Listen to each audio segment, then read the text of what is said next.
Welcome to the first ever No Pants Writing workshop that we've ever had. This is a precursor experiment slash thing I wanted to do for a long time, which is going to be sort of the prelims to us doing these things physically, live, so in person. So this will be a lot of fun for all of us. We're going to be learning new things. All of us are going to be learning new things. You'll be learning new things from me, and I'll be learning new things from you on how to run these well and efficiently and to give maximum value, because I really want to start doing these all over the place. So in Portland and New York and all kinds of fun things like that. So you may have noticed that we are not necessarily shifting as a company, but we are certainly putting more emphasis on writers and writing. We are not abandoning our friends who do things other than writing, but just from a pure personal standpoint, in my own personal joys and what I enjoy teaching and what I enjoy, the types of people I enjoy working with, writing has kind of come to the forefront as one of the things that we're going to focus a little bit more heavily on in this business, in helping people to achieve that what I consider an incredible life, being able to make, in a lot of instances, doctor and lawyer level money just writing. Okay. So, I mean, I just from a personal standpoint am very passionate about that idea. Additionally, one of the things that I am finding more and more is that the opportunity for that to happen is growing. It is not decreasing. Whereas some creative fields, there is a decrease in demand due to, let's say, automation or software tools or et cetera, et cetera. Writing, in fact, the demand is increasing.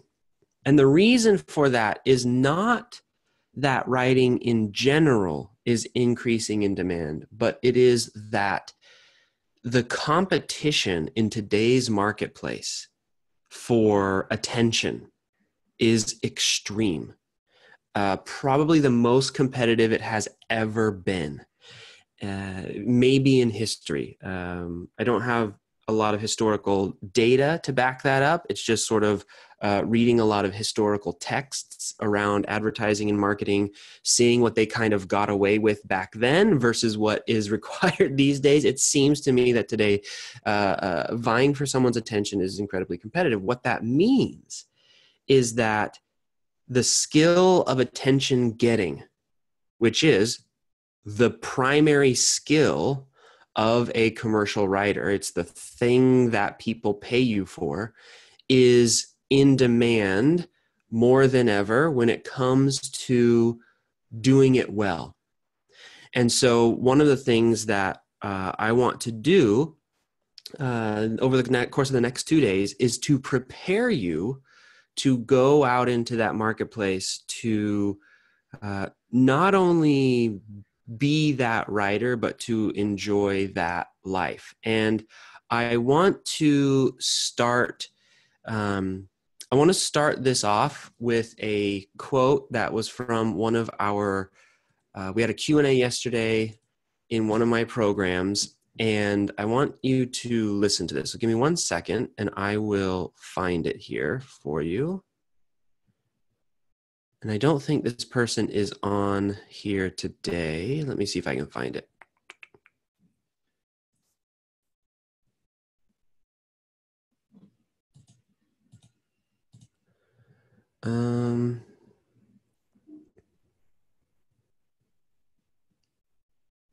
Okay, for some reason I can't seem to find it. One sec, give me 1 sec, guys. I'll find it.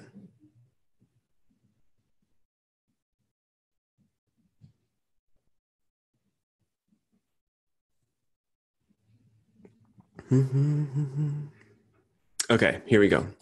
So this is someone who's in one of our programs who is successfully using the program to give himself a raise to, as a writer, to hit certain income levels which he didn't think was possible. And I want you guys to be I want you to listen to this because it's a big roadblock, and we're going to be spending a lot of time dealing with this roadblock and leveraging this roadblock to help you to hit that six-figure level. Because the purpose of today's and tomorrow's sessions is to workshop your business to hit six figures. Now, some of you think that when I say hit six figures, that either that's just a marketing ploy I'm trying to, get you to believe in, or that six figures equals I have to work as much as a doctor, right? 100 hours a week. And those are the things I want to help you to get rid of those false beliefs which are holding you back. Because one, you need to be making six figures. And we've talked about this before in other trainings. There's taxes, there's health insurance, there's bills, there's business expenses. So six figures is like, in my opinion, the bottom line for actually having some sort of sense of financial freedom. And so this isn't a marketing ploy. This is like, what I'm saying is your business should be six figures if you want to truly have a relaxed business. I'll show you how to get there and what we need to do to get there. And then the other piece is this false belief that that the money you earned is directly correlated with the effort that you put into a business. That's simply not true. It's simply not true. How much you earn has nothing to do with the effort you put into a business. Okay. And we're going to talk a lot about that this weekend, but I want you to listen to this really quick. This is from one of our students who's doing very, very well, very proud of his efforts. He's been doing a very, very good job. He says, I have a question on self-confidence. You mentioned in the video telling the truth about yourself. My work in the course is rapidly changing my life and I feel a bit disoriented. How do you deal with growing pains like that? And I wasn't completely sure what he meant, so I asked him to clarify, and he says, okay, thanks. Specifically, I'm used to hustling and getting nowhere. Okay. Raise your hand if you've ever been there. I think we all have. Like, you get used to this idea that hustling is the answer and that getting nowhere is an accepted result of that hustle. Like, it's just, that's my life. I hustle and get nowhere, hustle and get nowhere, hustle. And you kind of get into this trap. He says, I've worked dead-end jobs, burning out after years of 80-hour weeks. Now I'm able to work less and command more per hour. It feels unreal offering my services at such a rate. One of the key things to earning six figures a year as a writer is going to be your ability to confidently and with integrity charge six-figure prices.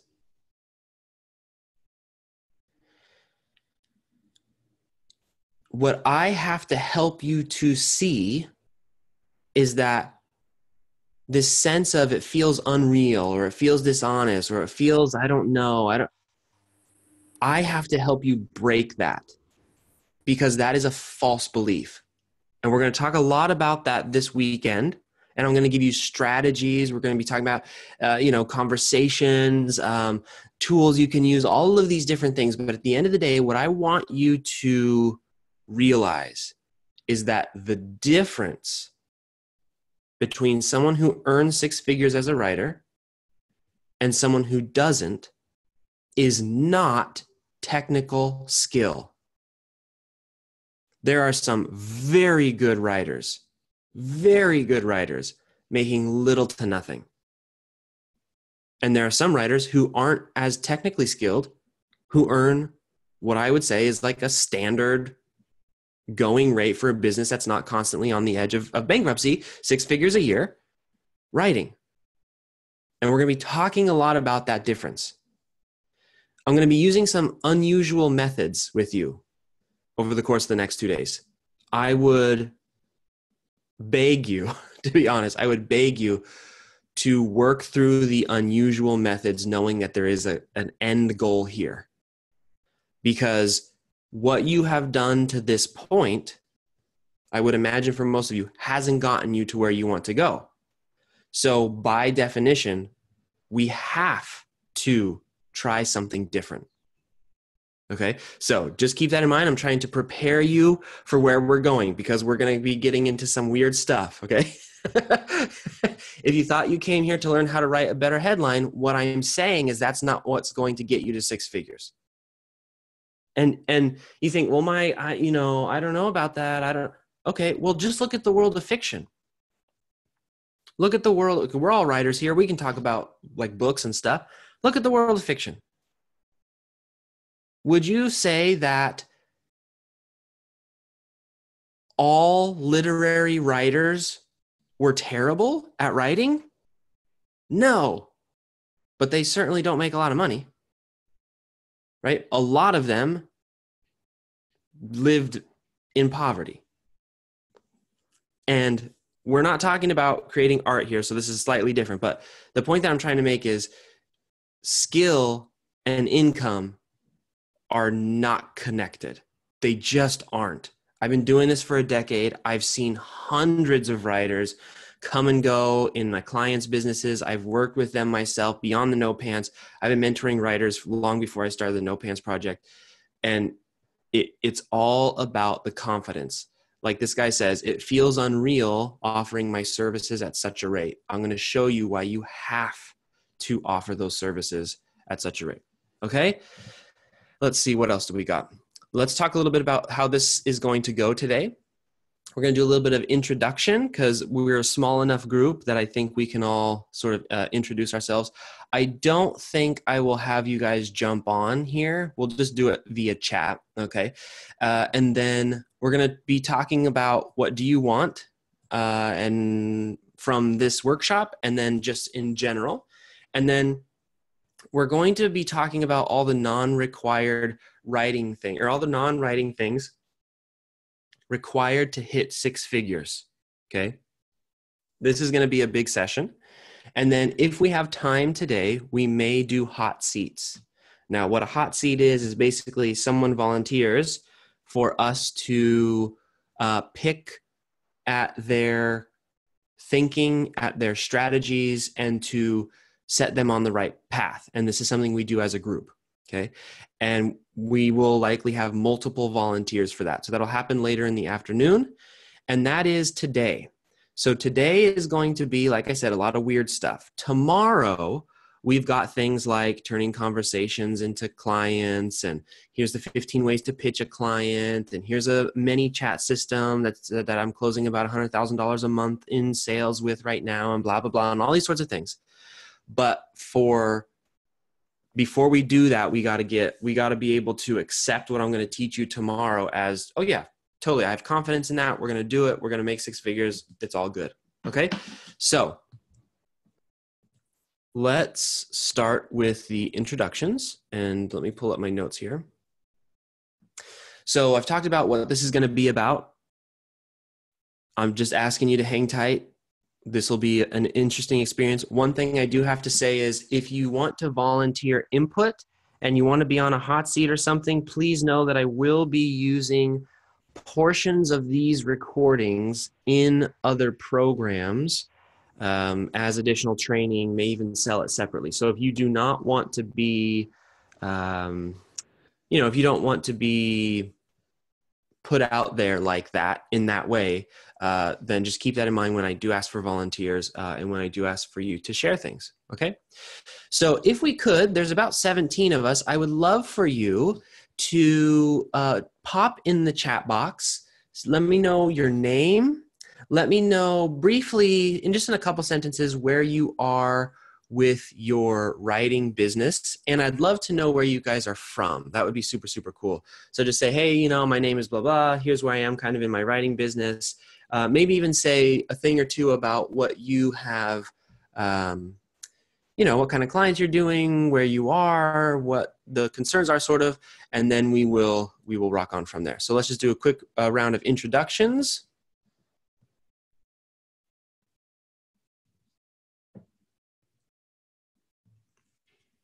And I'll just read them out here via the chat, and we'll just do it that way.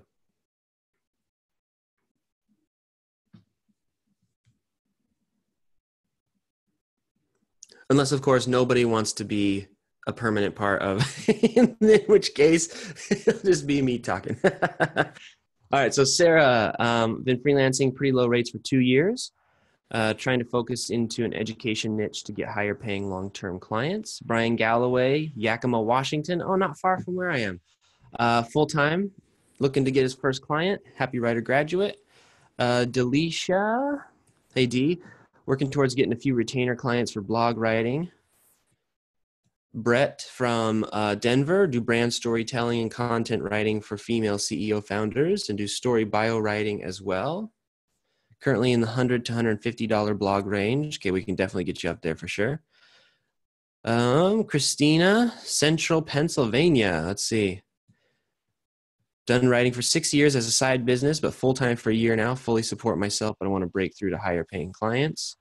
Lauren Knowles, I've just graduated from UCSD copy editing course, taken multiple courses as well, developmental editing for fiction, which is my passion. I also write my own fiction novels, working on 5 at the moment. No clients, just going through MPP right now, doing practice manuscripts, Fredericksburg, VA, and volunteer. I volunteer as tribute for Hot Seat. Love it. Hey, Aaron from Portland. So all the cool kids are. See, I'm in the first year of my writing business, offering email copywriting content. Hit resistance when it's launch time, whether it's an info product or a higher paying service offering.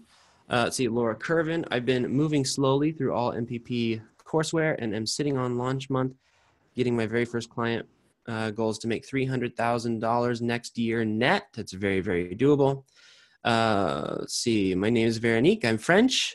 Came to the US 2 years ago, working as a communications marketing manager back in France, live in Southwest Virginia. I plan to help event companies find new clients by writing blog posts and helping with social media.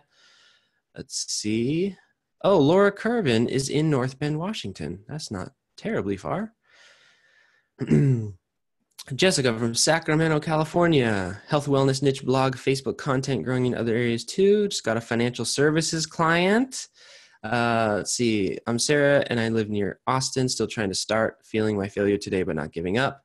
Oscar says writing business, restart. Had a few copywriting clients in 2013 to 16. Dropped my website in 2015, haven't redone it. Working in PR right now, looking to supplement income rather than transition out. That's fantastic. Let's see here. Dina, thank you for the correction there. Still establishing myself, currently targeting independent Christian authors, self-publishing, finished Fast Click Getting Workshop, figuring out website. Krista is from Boise. I've done blogging and some copywriting for a few clients, and now on my own for clients I run about 100 a post. But that also includes posting a few platforms, social media, graphics, and etc. Okay, good. So we got a good bunch of writers here. This is fantastic. We are going to have a good time for sure. Okay, so thank you guys for that. Now, one of the things that I want us to do is to get clarity, okay? Because clarity is really, really important when you are building a business.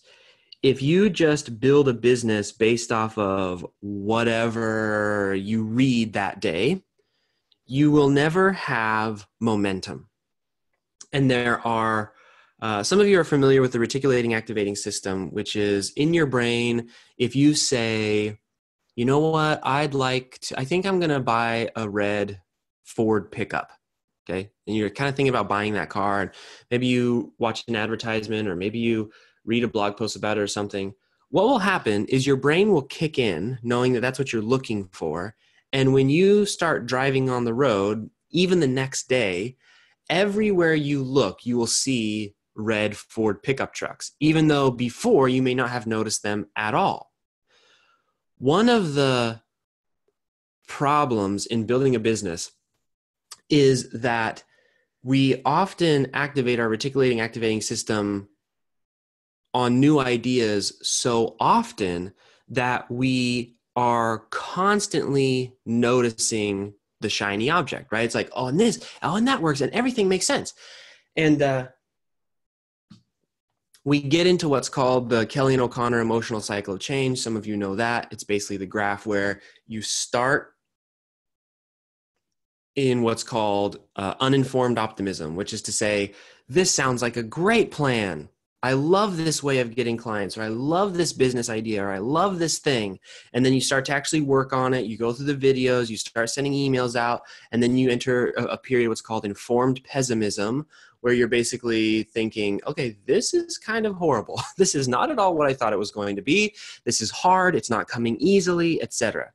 And then you sink down into the valley of despair. And a lot of people, when they're in the valley of despair, they look around at new ways of doing business, new business ideas, because it's an uninformed optimism. They don't know what they don't know. So everything looks better than where they're in right now. And so they jump to the next thing and the next thing and the next thing and the next thing. The key is to get through that valley of despair. Somebody mentioned earlier feeling failure today. You're in the valley of despair right now. The key to getting through that valley of despair is to have a clear vision about what you want and to not change the vision.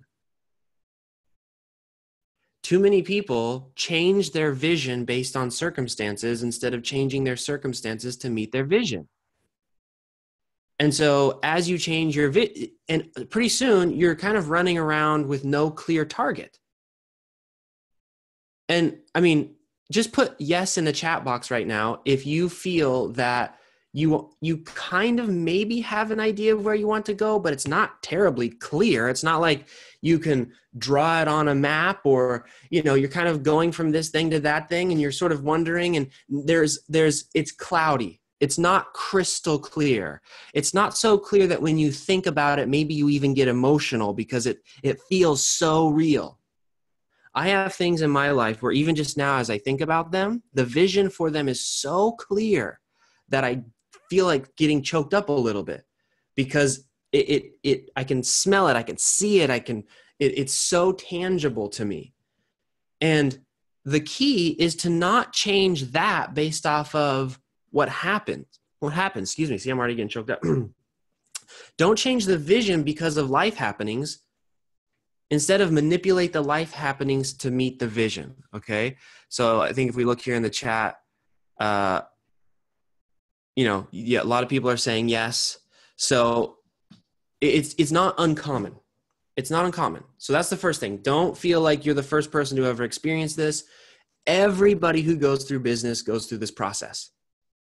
So you got to get through that emotional cycle of change. And what happens when you get through the valley of despair and you get to the other side, you have what's called informed optimism. Informed optimism is, I know the reality of what's going on. I know things are going to happen. I know it's not going to be perfect, but I'm still optimistic about the future.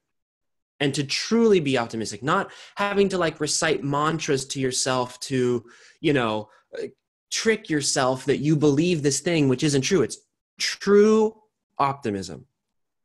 And that optimism, like we talked about earlier, that optimism is the baseline for the confidence that allows you to charge more. And again, you'll see as we go through this process how I'm going to be bringing back confidence.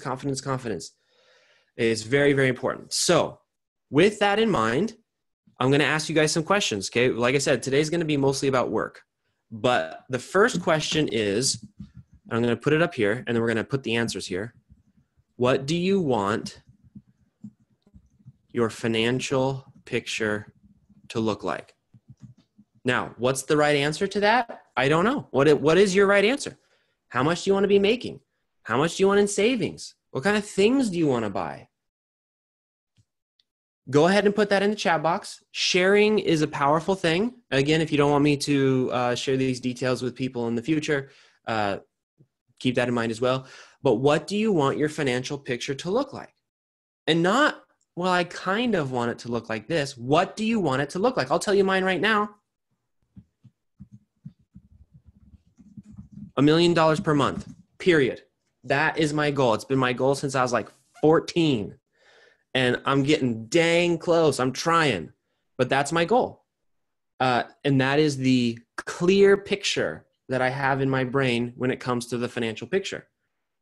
Now, because I hold to this vision, it means I can only make certain decisions to get to that point. And that's what we have to do right now. We have to be clear about what is the actual financial goal so that we can build a series of decision-making mechanisms. When we talk about getting our life right, we're going to be talking about implementing the 80-20 rule right now so you guys can work less. One of the things we're going to be doing is we're going to be saying, okay, to get to this goal, do I really need to be doing this thing? Is that really where 80% of my results are going to come from? So I want $1 million a month, period, full stop. You may think, Mike, you greedy sons of a guns. And that's fine. I don't let other people's opinions bother me anymore, right? This is my vision. This is how I'm going to do it. And I'm going to make the decisions that are based off of that. So let's see what some of y'all are saying. Okay. Okay, so I'm going to post some of these up. Some of these are really, really good. And again, it's really good to see what other people are thinking. That's why we do these workshops. So reliable 10,000 a month.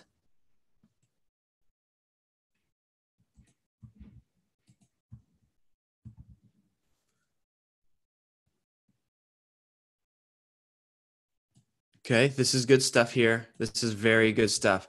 The more real, raw, and honest you guys get, the better this weekend will be for you. Okay.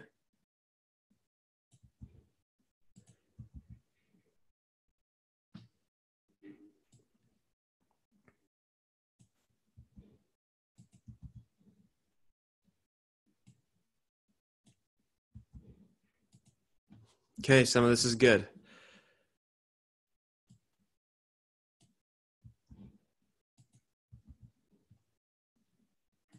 All we're doing here, you guys, is we're simply reverse engineering from what we want to a clear path to how we get that.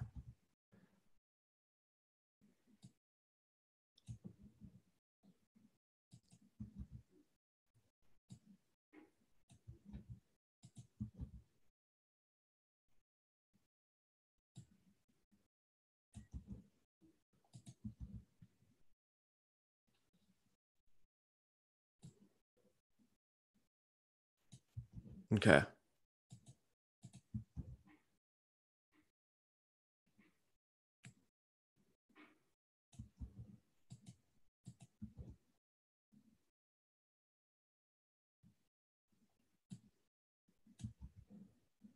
All right, this is great. Thank you guys for sharing this stuff.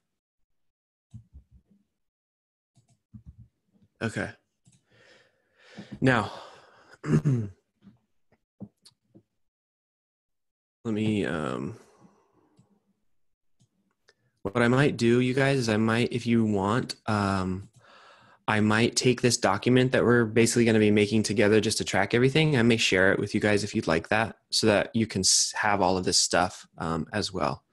I recommend that you write this stuff down that we're working on in your own notebook. That is something I forgot to mention. So hopefully you have a pen and paper.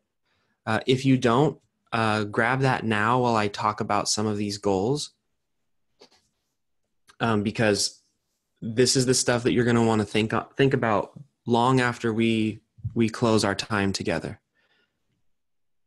Oh, and one other thing too, we are going to take a lunch break at noon my time, for about 30 minutes. So keep that in mind as well. So in about 90-ish minutes from now, we'll take a lunch break. Okay. So this is what you want your financial picture to look like. Okay. I see a lot of reliability, consistency, and the 6-figure year level. I see also, in a few of them,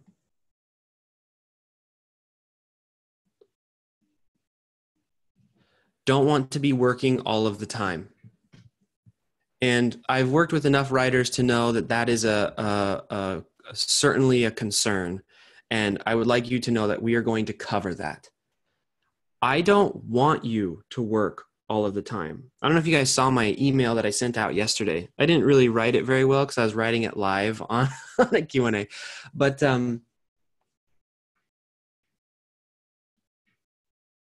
free time for a writer is the value that they bring to a client. Okay. So we're going to be talking a lot about that. Your ability to be relaxed and to be having free time is part of what you bring to the table, because this is the idea business. You're in the business of ideas, and ideas coming from the conscious mind are very different than ideas that come from the subconscious mind. Okay. In my opinion, subconscious ideas are much more profitable for those who buy our ideas. Okay. I will say that all of these are absolutely doable as writers. So $300,000 per year. Some of you guys know Peter, one of our coaches in the No Pants program, and one of our coaches in the other programs, the Triple Point and Six Figure Writer. Peter makes more than this, and he writes Monday to Wednesday every week. And he makes all of this off of his retainers, just retainers. So this is not, I mean, and of course, $300,000 per year is a little, it's about a little less than what I make. And I take every other week off, but people don't want to hear about what I do, right? It's like, well, Mike, of course, you're the one running the teacher. I'm telling you, there are plenty of writers who do this. Okay. So this is all very, very doable. And again, effort and income are not correlated. They aren't. Okay. Now, the second question that I have to ask you here is, if you were making this money, let's see here.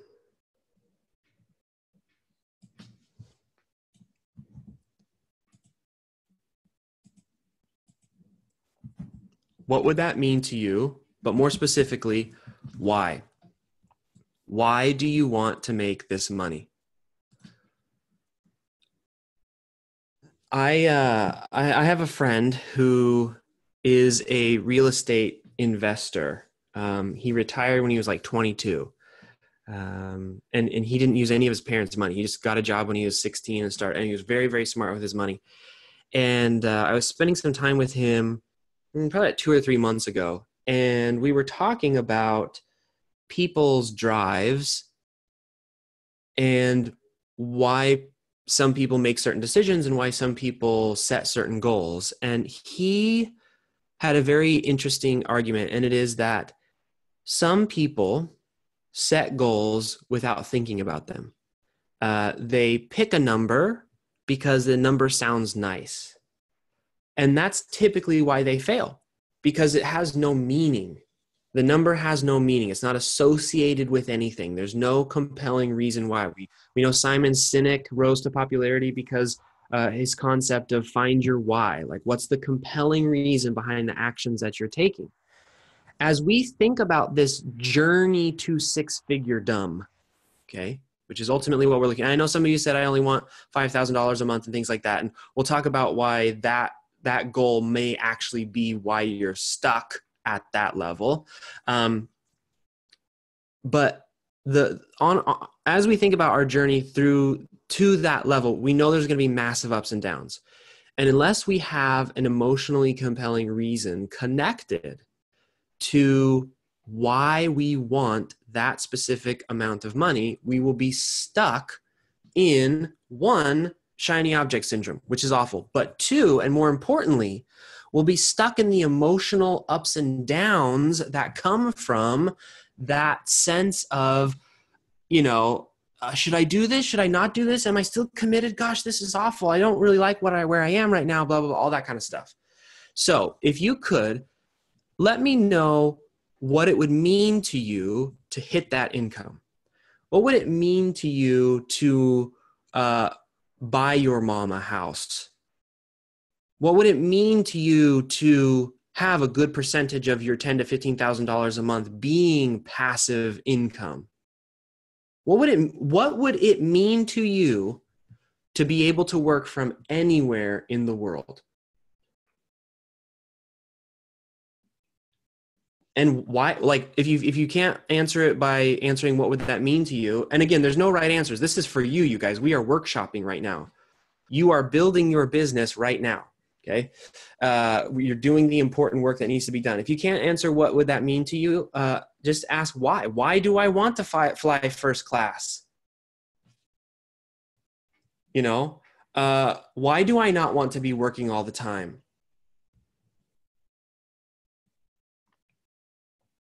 Why do I need a new swagger wagon? Which I love that, by the way. Why do I need that?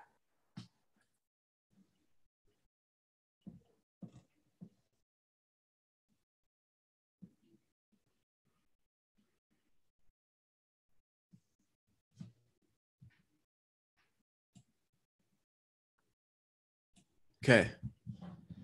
So, Krista, why do you want to spend a week a month foraging and out in the forest?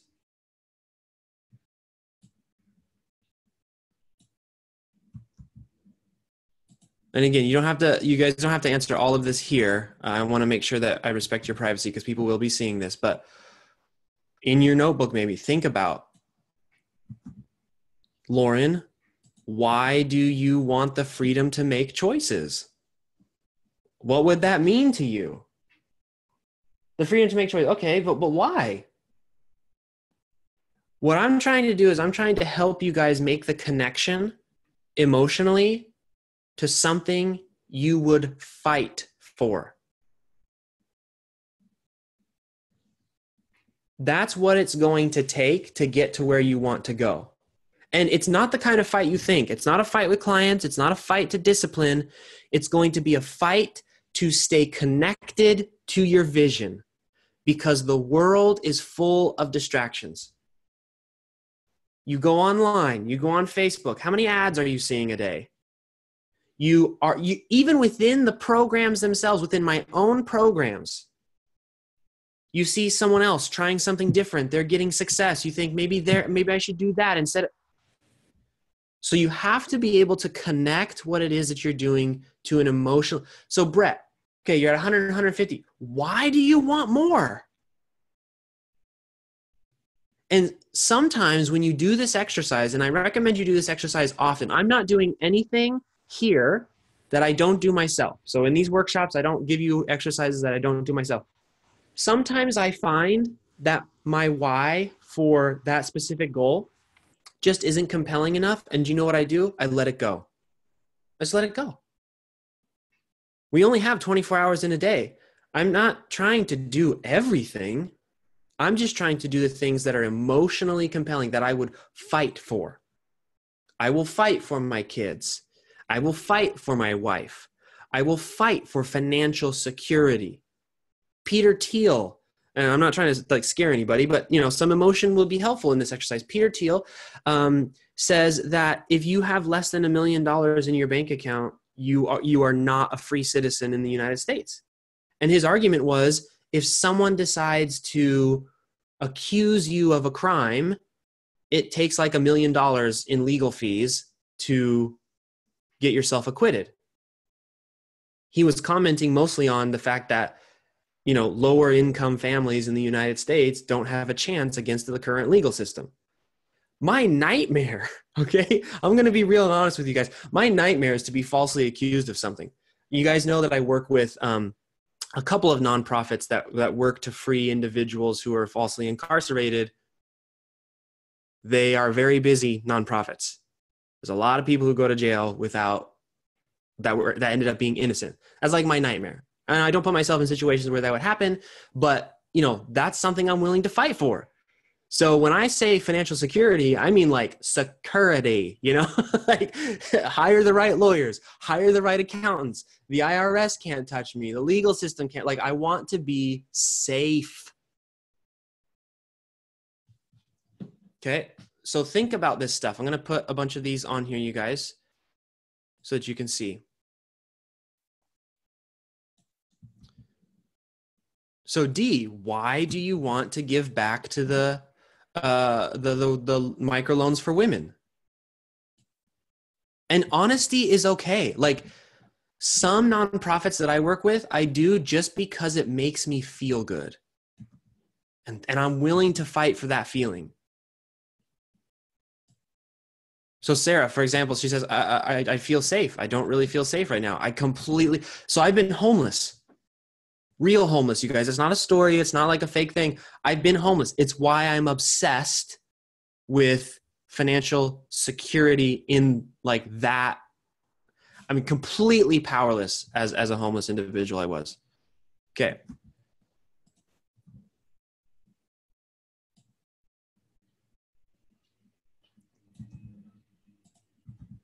Okay, Dina, why do you want to help people who are depressed?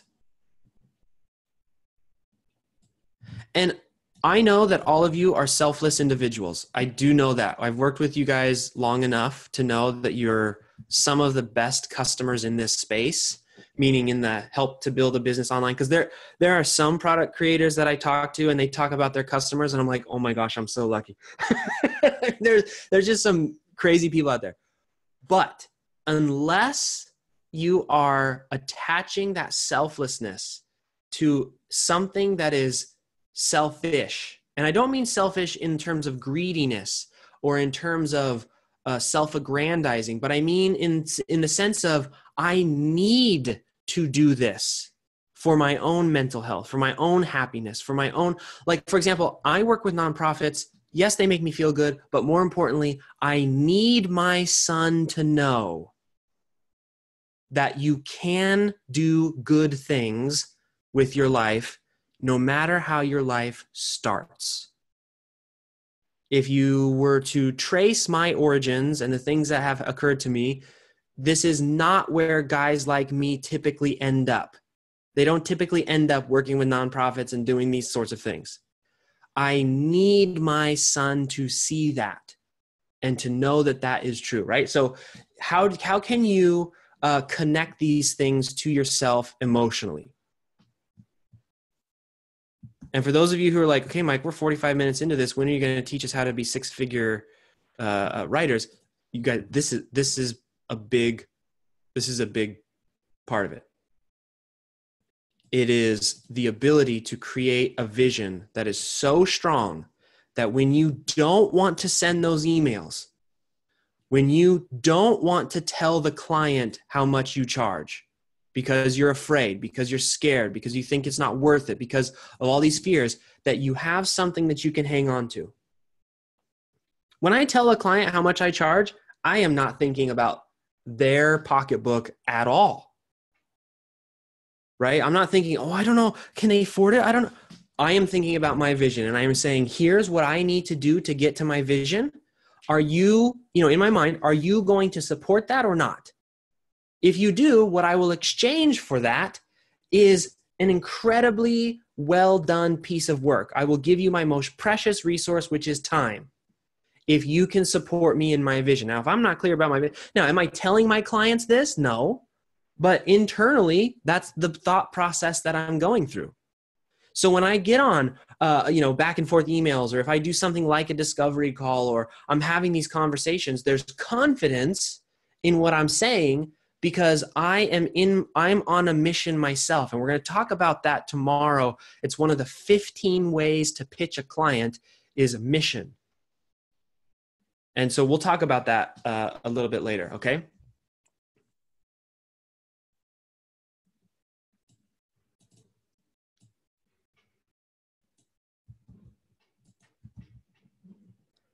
We are trying to create emotional tools that allow us to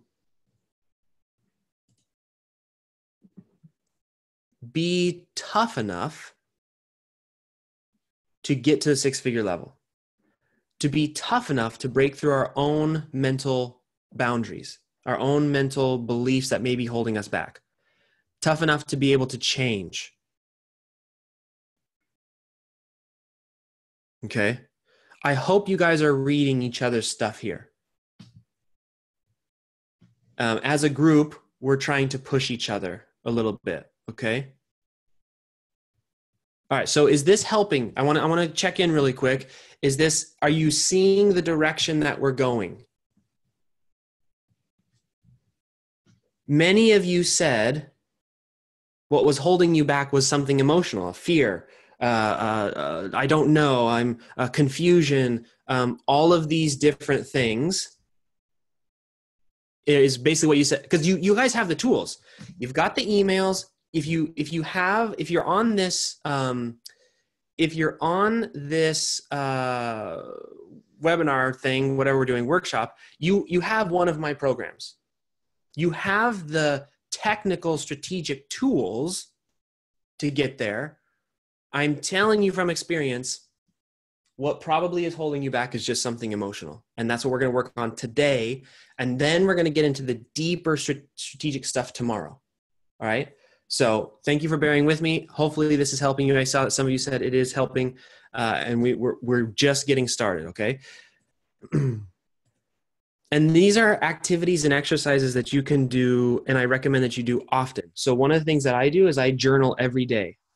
Do I go through these exact exercises every day? No, but I think on paper every day. I just use little moleskins. I don't really have, and I just literally sit down, typically at the end of the day, and I just think. Think on paper, as Jim Rohn says. Okay, now with all of this in mind, I want to know, what are you looking to get from this weekend? Okay. There's a reason why we did this first, and now we're going to talk about this. I want to know, what are you hoping to get from this weekend? And don't feel like, well, I came here thinking it was going to be one thing, and I'm afraid to say that. I want to know how you guys want to be served this weekend, because we've got at least 8 hours together, or less, depending on if we just rock everything. But I've scheduled from 10 to 2 today and 10 to 2 tomorrow. So tell me what you're looking for, what you're hoping to get from this weekend, so that I know where we are, and we can get this.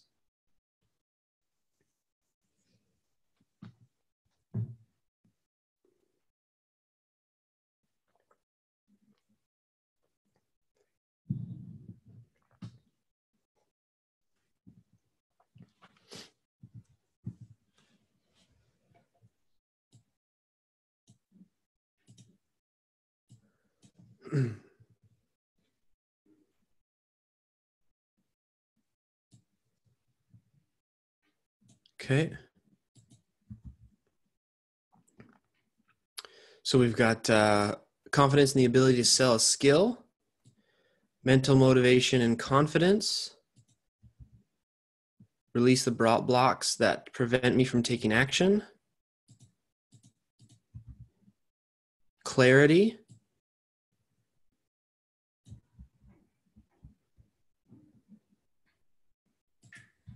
okay, pick a niche to go. And I will review these as we go today, and then also tonight as I prepare for tomorrow.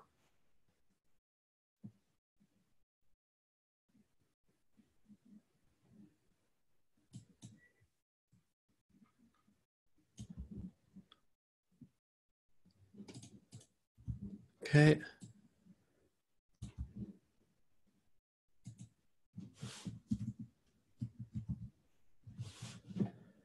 Let's see, clarity, better vision.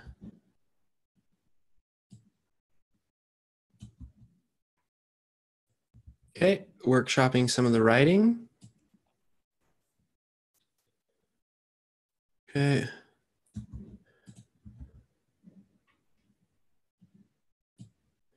Clarity, confidence, skills, mindset.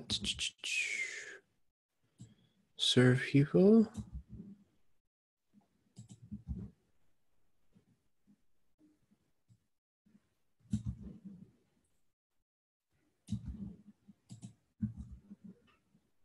Okay, awesome. Okay, some of these are going to be super easy to overcome. Some of these we'll do a little bit more work on. Okay, moving clients from a one-off blog post to an ongoing monthly retainership relationship. Okay.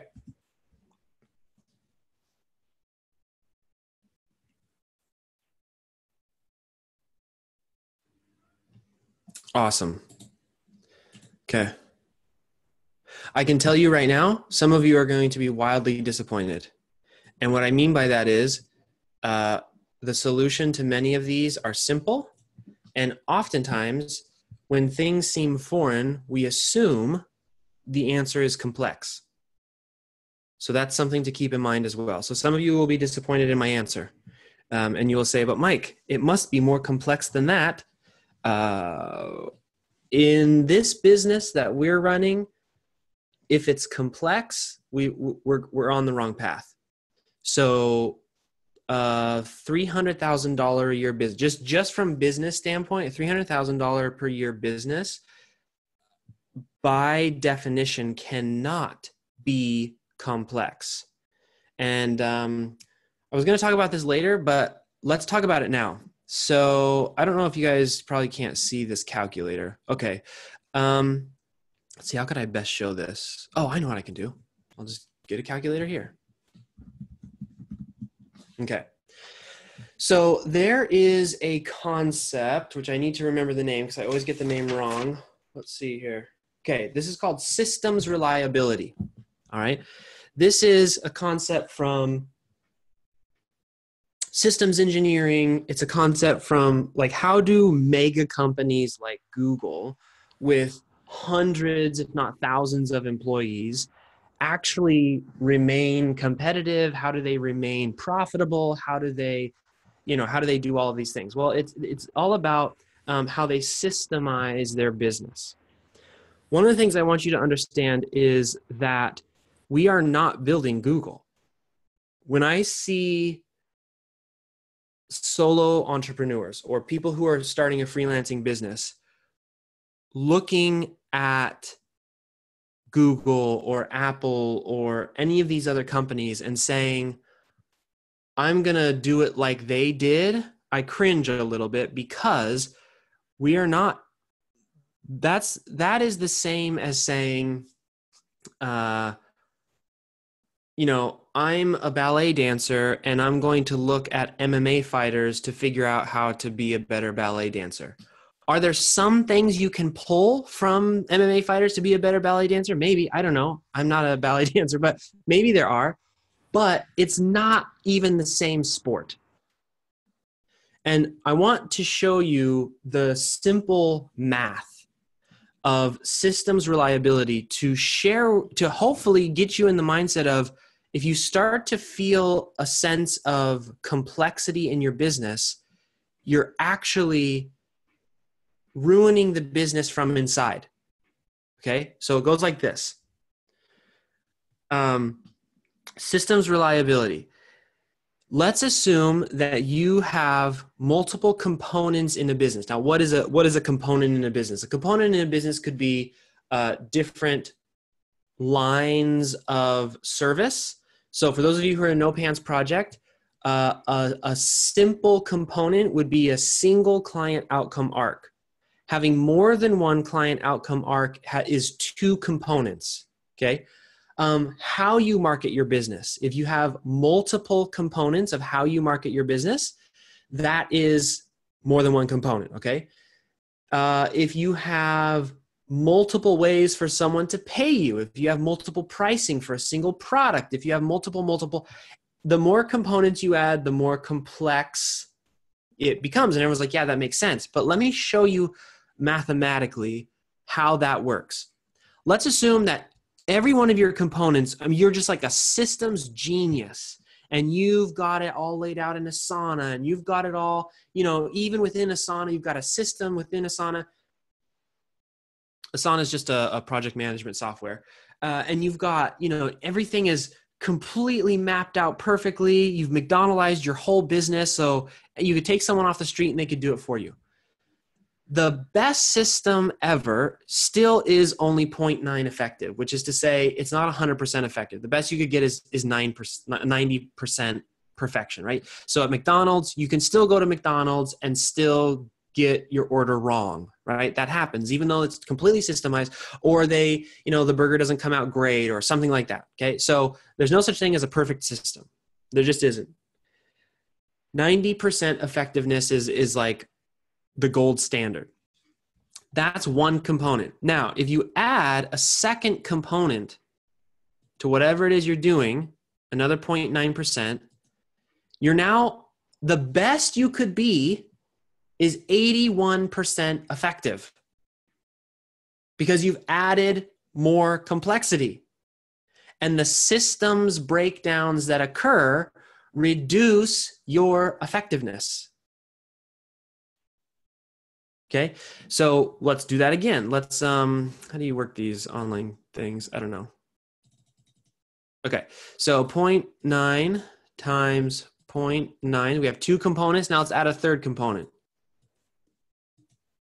Now we're only 73% effective because, so again, I'm going to give you some really simple answers. And I know some of you are going to say, no, that's too simple. What I'm suggesting is that if you're craving complexity, you are essentially craving the demise of your own business. Because you even if you're a genius, the more components you have, the less effective it becomes. Okay, so keep that in mind. Keep that in mind. Now, the key, of course, then is if we are going to be relying on less complexity, to make sure that we are selective about what it is we're doing. And we're going to do that today. We're going to get into the 80-20. We're going to take all the list of stuff that we're doing and we're going to get rid of most of it because most of it isn't actually moving us closer to where we want to be. Right? And that's the hard stuff that I'm talking about. That's why I'm saying you got to have this clear vision on where you're going so you can be clear about minimizing the complexity that's in your business. Okay? Does anyone have any questions about that concept and how it, how I teach things and the world that we've created in No Pants and how does this work and things like that? Let me know if you have any questions here.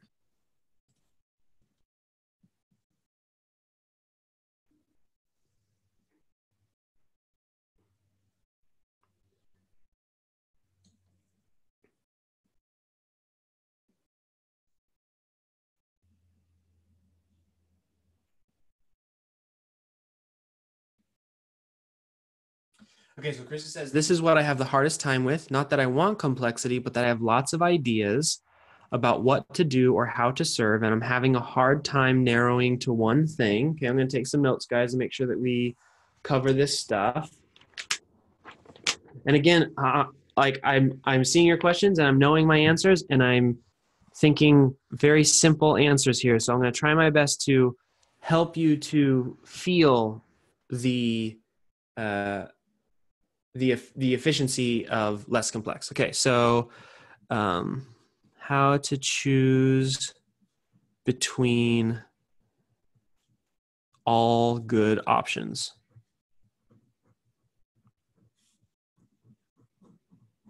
Okay.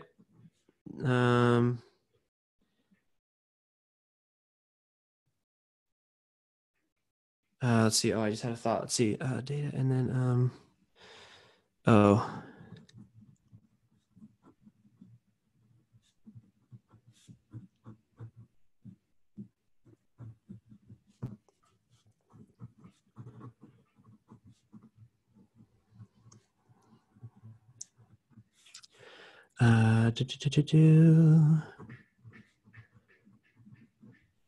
Okay.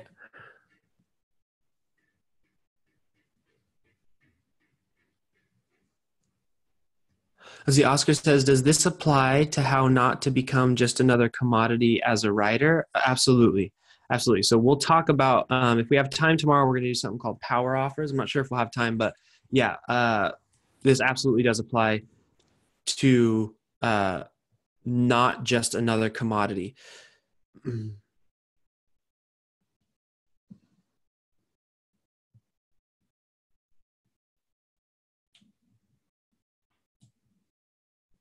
Okay, so Aaron has a very good question. If all of these things are components, how can you run a business without a ton of components? So it's a very, very good question. And let me be perfectly clear. You will have multiple components in a business. You will. It is it's all about the degree to which you unnecessarily add components to your business. So you guys know the worst number in business is 1. That's what I always say. 1 is the worst number in business. However, it's about, so like, let's say that to, it's why we have a service ladder. You don't just want to sell one thing. You want to sell them the next thing and the next thing and the next thing. What you don't want to do, though, is have 5 different client outcome arcs within your business, because you can't decide how you're going to serve someone. And now they're coming over here and it's very, very confusing. Or let's talk about marketing. Well, Mike, you said that we need to, eventually have more than one way to market to people. And you teach that we start with cold outreach and then we move to more longer term things. Yes. But what I'm saying is, from cold outreach to 1, maybe 2 long-term things. Meaning you always got cold outreach in your back pocket because it's simple. It's literally emails, get on the phone. It's as few components as possible. It's more of a constant desire to reduce complexity rather than trying to get your business down to one thing, if that makes sense. Because if you get your business down to one thing, that's a very dangerous business to run. It's more of a philosophy of looking at it and saying, am I adding this because it seems like I should have it? Or am I adding this because it's required? And we're going to be talking about in the 80-20 section, by the time we get done with 80-20 section, you're still going to have a long list of things to do, because that's just how you make a business. But it's hopefully going to be significantly shorter than what you're doing right now. Okay.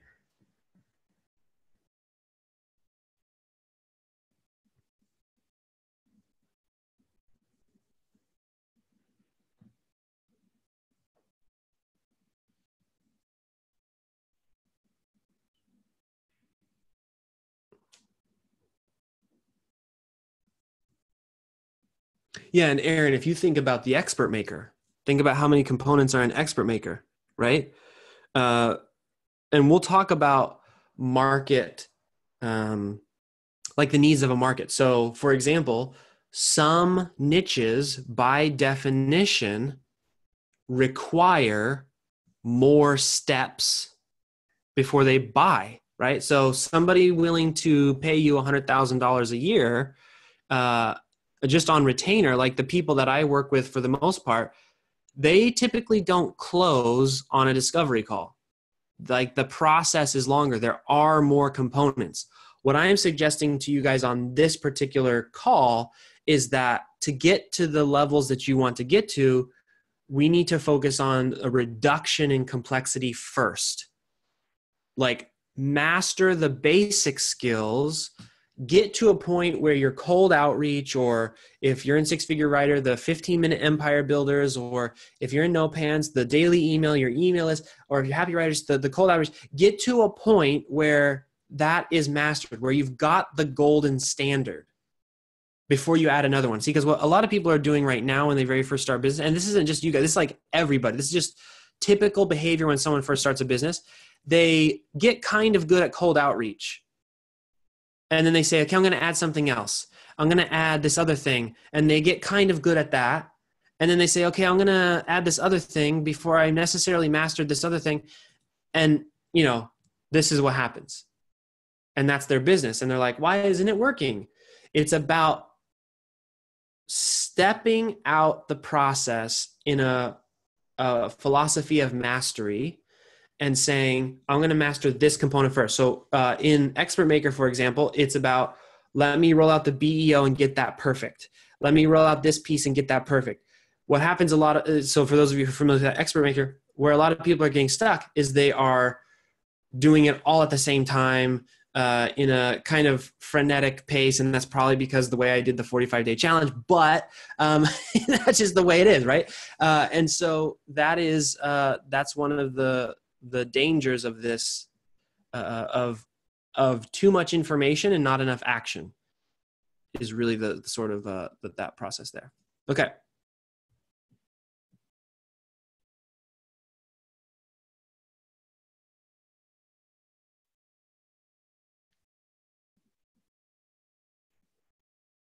So Aaron says the experimentation phase seems to build complexity. Sounds wonderful to pare it down a bit.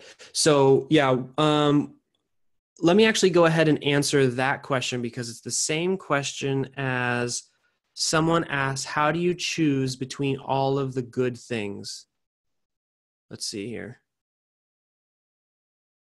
Okay, so it was Krista who said, this is what I have the hardest time with. Not that I want complexity, but that I have lots of ideas about what to do and how to serve, and I'm having a hard time narrowing it down to one thing. Okay, so the experimentation phase, okay, and for those of you, because we're not all in the same programs here, I want to make sure that we are all clear about this.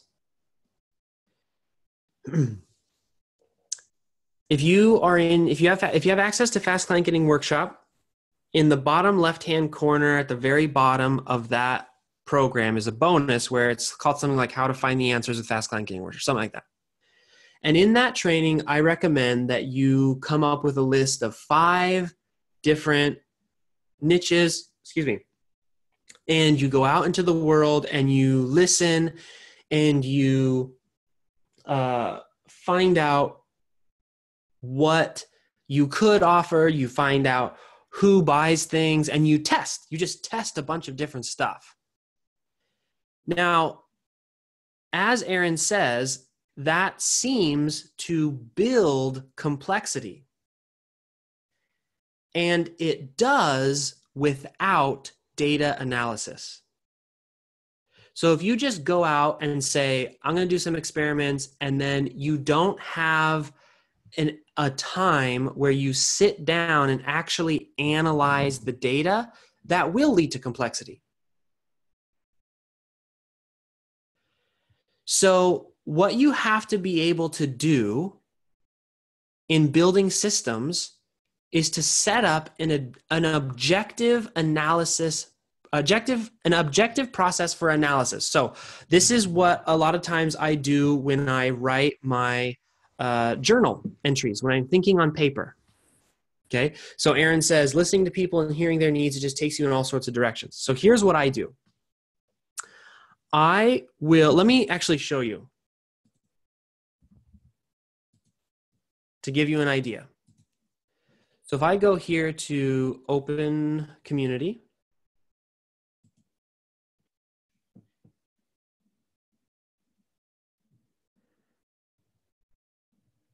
and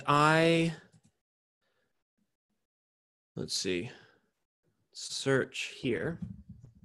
This is a scaled way of basically doing that same Fast Client Getting Workshop kind of stuff.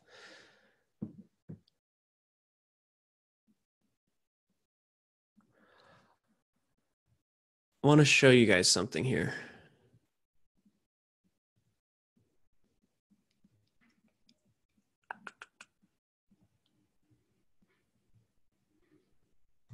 Okay. So I put out this question. How many of you in here would be interested in building something like the No Pants Project for yourself? Something where you get paid to teach and help people rather than doing it for people like a freelancer does, blah, blah, blah, blah, okay?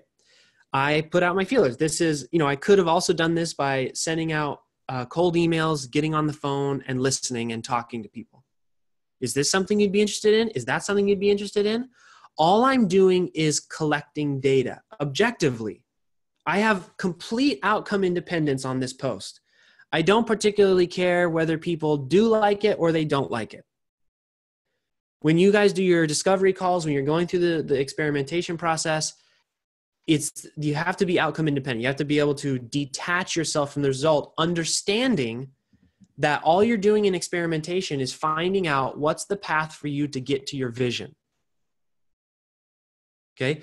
Now, 189 people commented, heck yes. Okay. I'm not even looking at the quality of their comments. I'm just saying, okay, literally, I write in my journal. Today, I asked the group if they wanted to do this thing, and I saw 189 of them wanted to do that. This might be something I could do later on. Now, you compare that to, what was the one I tested the other day? Okay, compare that to this. which was a long form post. It was value add. It was all about overcoming your overconfidence, right? A little bit more personal development-y. 10 comments. Okay. I am looking at the results of this experimentation, and I am simply analyzing the data objectively. Now, I won't get any data if I don't go into the experimentation process. So Aaron says, the process, listening to people and hearing their needs, it just takes you in all sorts of directions. It can if you weight all feedback equally. See, I got feedback on this, 10 and 189, but clearly one of these was significantly more interesting to the people that I'm talking to. And the data shows that. So when we talk about going out and experimenting, and to Krista's point of I can't seem to choose all of the good options, it's probably because you aren't looking objectively at the data. So I would ask, what's your spreadsheet look like? How are you tracking the responses that you're getting? And are you being objective about those responses, right? So it's another one of those things where it's like, yeah, I could go in all sorts of different directions, but who's actually paying me? Someone asked the other day, how did you know when you found your superpower? I knew I found my superpower when more than one person paid me for it. It wasn't in my head. I wasn't like, yes, this is my superpower. It was, I had conversations with people. I kept talking to them. I kept trying. And when I noticed a pattern of they keep paying me for this thing, and Krista says, I guess I've kind of gone by what people actually pay me for. That's it.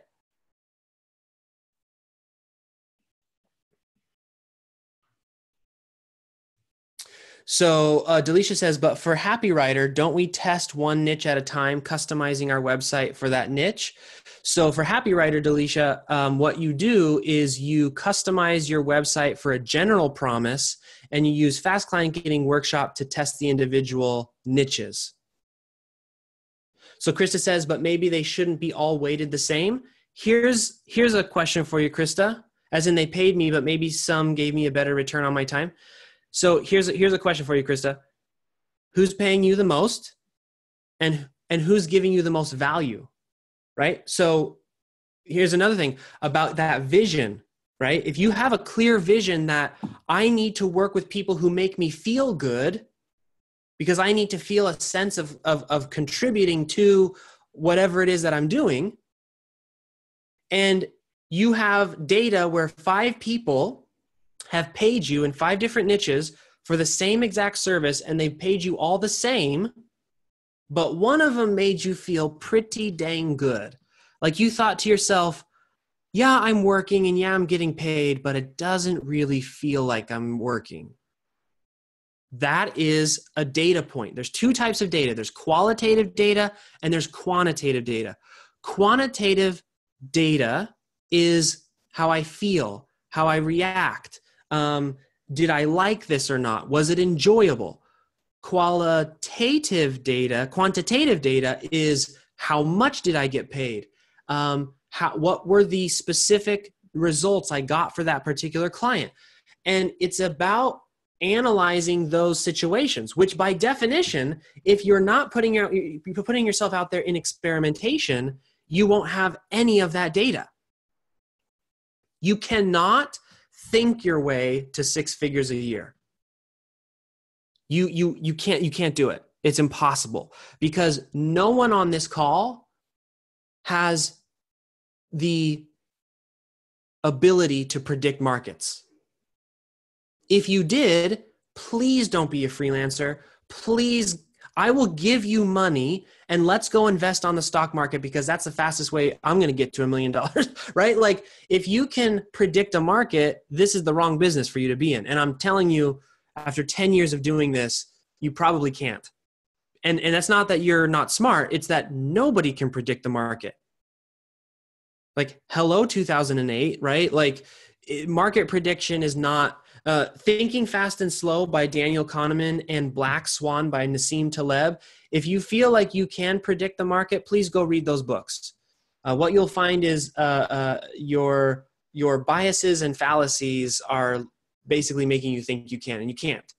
It's nothing against anyone. I'm just trying to give you like here's the real path to getting to six figures. So, so Krista says there was one where so the people are very different. There was one where the work was objectively easy, but I was really stressed working with him. Right. So back to what Dee was saying. Well, when I build my website, what do I put on my website while I'm in the testing phase? Well, the testing phase is not about efficiency. One of my mentors says you can't birth an adult. You can't birth an adult. When you have a child, they are a child at first. They don't know everything. To get them to eat a sandwich, I'm thinking about my kids right now. I have a 6-year-old and a 2-year-old. To get them to eat a sandwich, it takes like 30 minutes of prep work, like before and after, just to get them to eat a simple sandwich, set them up in the high chair and do this and to make it. Where my wife and I, it takes us like 5 minutes to eat a sandwich, right? Put some pieces of bread together, put some stuff in the middle, eat it as we're walking somewhere, that kind of situation. You can't birth an adult. So by definition, in the beginning of your business, things are going to be inefficient because you aren't a seasoned business owner yet. You haven't been doing this for 5 years, 10 years, whatever. So at first, what you have to do is accept the inefficiencies, knowing that you're moving towards efficiency. So Dee's question specifically was, well, what do I put on my website if I'm testing niches and et cetera?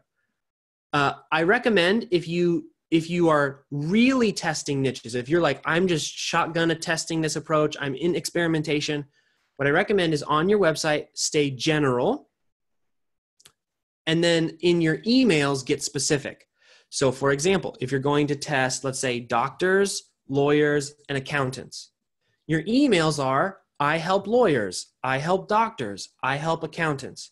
Your website is, I help service professionals. Or maybe you don't even go that way. You just say, I'm a wordsmith that helps people with blogs or whatever.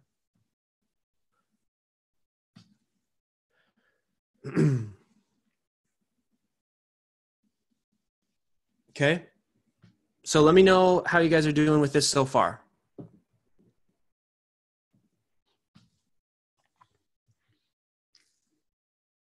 Another thing to consider, Krista, is when deciding between niches,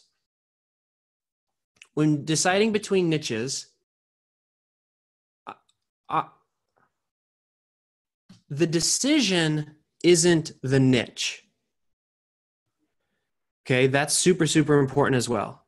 And when deciding what am I going to offer people, it's not the offer. That's not the decision. Okay? The decision is which of these things will help me to get my vision. See, we have to decondition ourselves. It's this weird thing in American society where it's a weird thing in American society where if I ask you what you do, you don't answer the question. Instead, you say who you are. Isn't that, to me, that's really, really wild. I find that to be a wild and very telling sign of how we are raised and how we are culturally conditioned to view work. So someone says, what do you do for a living, Mike? I'll say, I'm a writer. That's not really what I do for a living. It's just what I've self-identified as. So that is a hurdle to business owners because it demands that you stay rigid instead of flexible. And it demands that you stay rigid on the wrong stuff. It demands that you stay rigid on the niche. It demands that you stay rigid on, what does this say? And what does that say? And what does my LinkedIn profile say? What you should stay rigid on is the vision, and understand that there's fluidity in the tools you can use to achieve that vision. See, the rigid way of thinking is I need to pick a niche, and this is the niche I'm going to have for 10 years. And if I don't get this niche right, I'm really in trouble. You guys, I have changed niches so many times. We're kind of changing niches right now in the no pants, going from generalized to writers. Why? Because my vision is more important than a single component of my business. It's my vision that matters. And if my vision is $1 million a month and a niche isn't giving me that, guess what I'm going to do? I'm going to go find a niche that supports my vision. And I will use the experimentation process to get there. Those of you who are an expert maker, this is the break-even offer that I made, and this has to, no, I don't think of it that way. If my break-even offer doesn't work, guess what I do? I throw it away and I start a new one. Because I want the vision. I could care less about the other stuff. Now, keep in mind, if part of your vision is that who you serve has certain traits, then hold to that vision. But understand, you're not being rigid on the niche, you're being rigid on the vision. Okay, again, that's why the emotional cycle of change is so important. To understand that the vision is what will help you get through that valley of despair. Otherwise, you'll just keep hopping around and never make any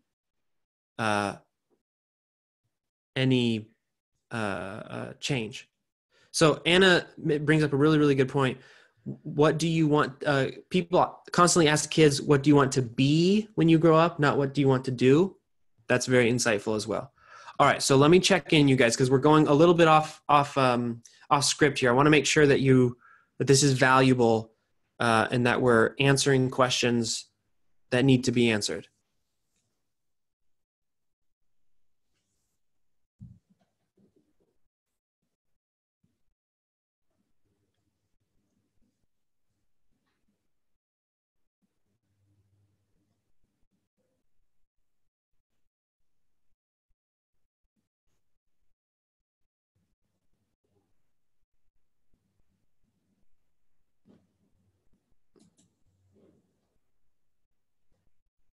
Okay. Good deal. Let's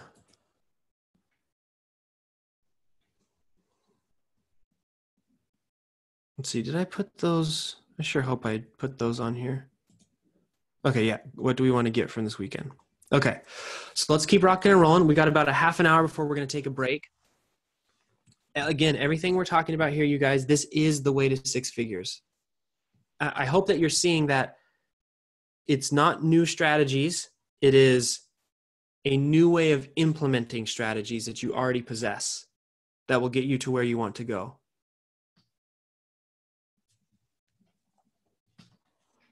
All right, now it's time for us to get our life right.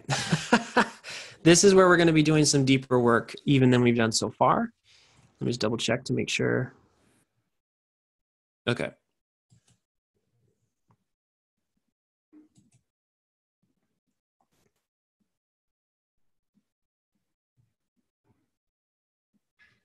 So one of the things that I want you guys to do, let's see, how do I want to say this? Okay, so Jim Rohn, who was really the guy who got me off the streets, and I never met him. He died before I ever had the financial ability to ever meet him. It's one of my great regrets. He fundamentally changed my life. Jim Rohn was a public speaker and motivational speaker, one of the first really, really good ones. And just the way he sees things and the way that he viewed things, I've adopted many of his habits, and they've been incredibly fruitful in all sorts of different ways. One of the things that he says, which I think is very, very important, especially in today's world, is this idea of standing guard at the doorway of your mind. Standing guard at the doorway of your mind. There's a lot of scientific evidence that we are nothing more than the result of our inputs. Okay, and we'll talk about that here in a second. But we're not separate from the things that we let into our mind. Like, we can't let garbage in and be separate from that garbage, but that we are in fact a result of what we let into our minds. There's things like biofeedback loops where people put in certain conditions will behave differently under a certain set of circumstances than they would in different conditions. And I'm talking like as simple as they're asked to make certain decisions when it's raining versus when it's not raining. And you can see, so the point is that standing guard at the doorway of your mind is often how you control your quote unquote destiny. If you would like further information on this, read Predictably Irrational by Dan Ariely, read Grit by Duckworth, Thinking Fast and Slow by Daniel Kahneman, etc. There's lots and lots of books out there. Oh gosh, what's that one? There's a decision book. I think it's just called Decide, by the brothers whose last names fail me. I'm looking back at my bookshelf trying to find it. So what that means is that because we are not separate from the things we allow in our minds, the way that we control the output, which are the results in our lives, is by controlling the inputs, what we put into our brains. So Tony Robbins explains it this way. And I tend to believe this aspect of Tony Robbins' teachings. One is, if you control what you put into your brain, you can control what you think, right? How often have you ever had an idea just pop into your mind, right? Oftentimes those ideas come from our subconscious. The subconscious is a tool that processes our biofeedback loop. So it takes in all of the information that's going on and then pops out ideas into our conscious mind. If you can control your thinking, if you control the thoughts that come into your brain, you can control your beliefs. So for example, if you only consume information that focuses on the negativity that's going on in this world, then in general, your thoughts will be, everyone's awful, everyone's terrible, and your belief will be, if I do this thing, something bad's going to happen because people are terrible. When you control your belief, you control your actions, because we act not from our thoughts, but from what we believe about those thoughts. If I believe that doing this workshop today will change one of your lives for the better, I will act very differently than if I believe that this workshop will change no one, that no one will have any progress, and it will be a waste of everyone's time. It's the belief that changes how I approach this thing. So if you control what comes into your brain, you control your thoughts. By controlling your thoughts, you control your beliefs. By controlling your beliefs, you control your actions. When you can control your actions, you control the results that you get, because all results come from action. Therefore, control the input, control the output. Okay, that's basically the way that we think about this. So what we're going to do right now is we're going to be spending some time talking about what you are allowing into your mind. Because some of you could benefit from cleaning house a little bit.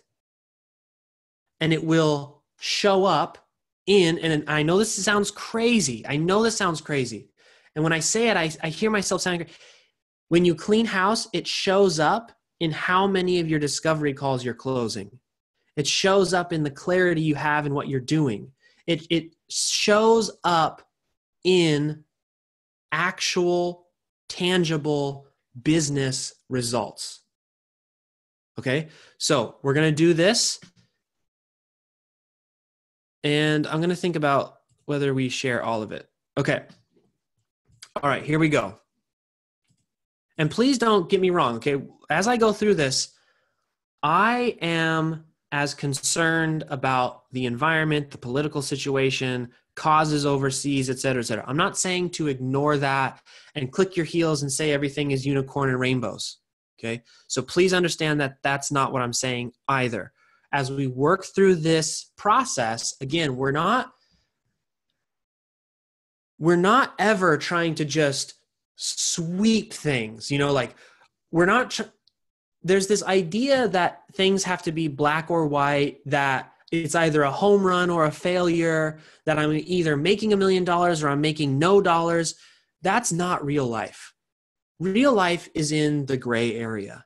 Real life is in the nuance. Real life is in finding balance between ideal and reality. So please keep that in mind as well as we go through this process, okay? I'm not saying that you need to go live the life of a monk and turn off all technology and never interact with anybody or things like that, but there are some things that you don't need to be doing right now that are probably hurting you.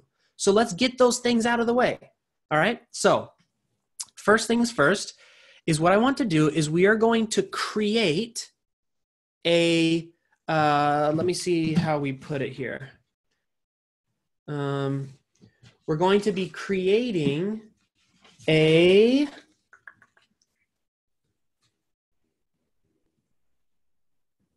going to be creating our own, what is the word called? I'll just say system. We're going to create our own system of self-education, okay? Which is to say, we are going to consciously reprogram ourselves. So here's the first question that I want to ask you.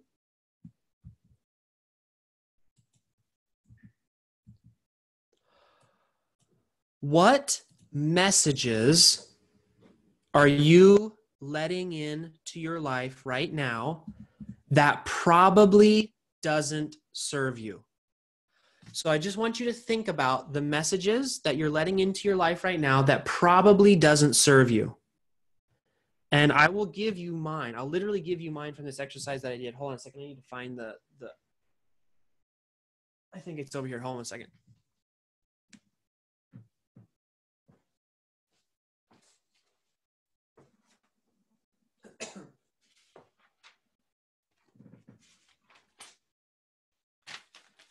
Okay. So here's some of the things. So what am I letting in? I'll tell you some of mine to give you some ideas. Negative news via Facebook. Okay. That's one that I let in a lot. I'm so grateful that they got rid of the news feed on the sidebar of Facebook because, man, that thing, I would say in a lot of ways made life really hard for me.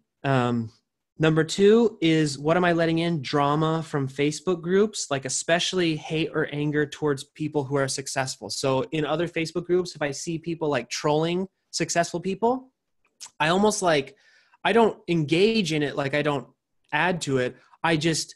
I'm obsessed with it because I'm afraid of people doing that to me. So I go look at those. I go seek those out in Facebook groups and say, why are people getting mad? Why are they getting angry? And completely ignoring the comments in those same Facebook groups of people saying, I'm so glad this person is out there building this product for me, et cetera. So that's one that I do.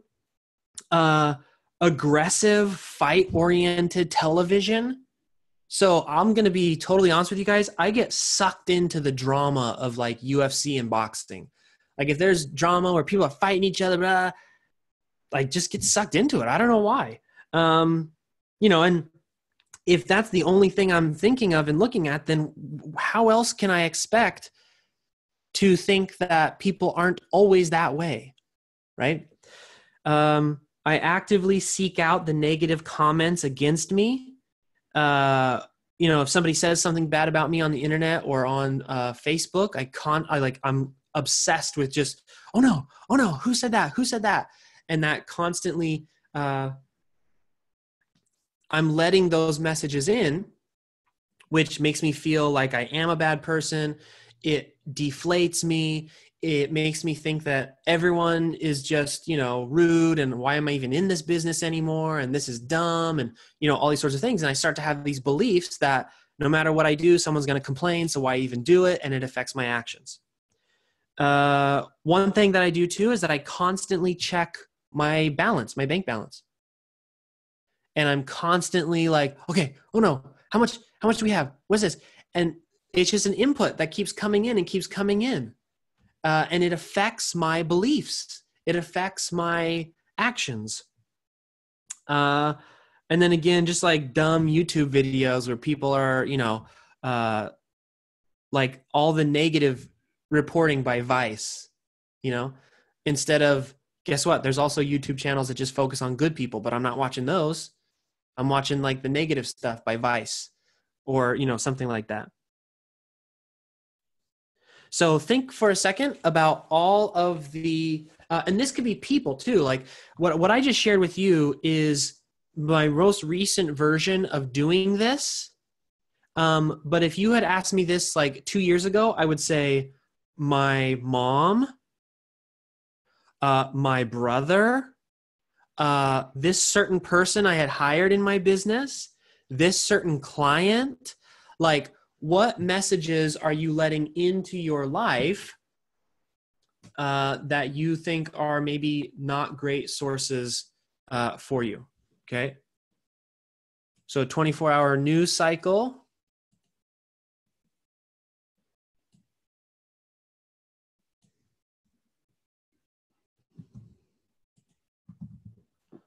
Very nasty Facebook and Twitter posts.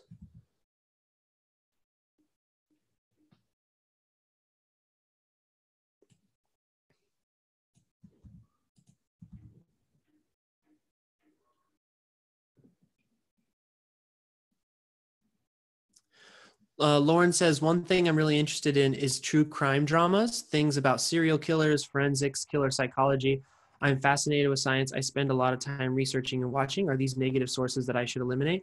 Well, Lauren, let me tell you what I did, because I am also obsessed with those things. I turned that into an income stream. So I watch murder mysteries to write murder mysteries. I will say that from time to time, I do have to take a break because it does kind of weigh me down. But what I've done with it is I've sort of objectified it. I know it sounds awful. We don't like to use the word objectifying things, but I've kind of objectified that source for me, so that it doesn't have the emotional power. Because it's just like, oh, this is simply research for what I'm doing, right? For my crime and mystery stuff.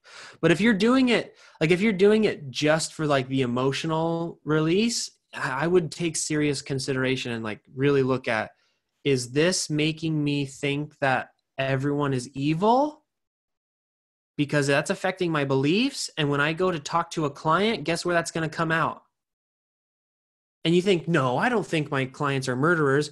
Well, don't forget your subconscious, you guys. Don't forget your subconscious. What I'm saying is that our conscious mind is not powerful enough to distinguish between the two different. So there's been a lot of studies about the subconscious mind can't actually tell the difference between real life and a movie. That should freak some of you out to realize that, man, some of the stuff I'm putting in, my brain thinks is real, and then is being projected outward. Like when I talk to a client, I'm fearful of the client because deep in my, subconscious mind, I think maybe, I don't know what, but my subconscious mind just can't tell the difference. And so when I say my prices are $400 a blog post, I'm saying it under duress internally. See, I know this stuff sounds crazy, you guys. I know you were probably like, okay, Mike's going to tell me how to write the perfect headline to get the client. This stuff, it shows up every single day in where it counts, to where you can't have the confidence. You're like, man, you know what? You're probably just this kind of political person. And, I got a hint that, and if I watch a 24 news cycle, then every liberal and every Republican is this way, and they're all extremists. And in reality, maybe the person has one kind of slightly conservative idea or one kind of slightly liberal idea, and our brains have automatically jumped to they're extremists because I've been watching Fox News or CNN News or whatever news, and now I'm about to pitch them my services, and deep in my psychology, all I'm thinking of is this person, I hate them because the news told me to hate them.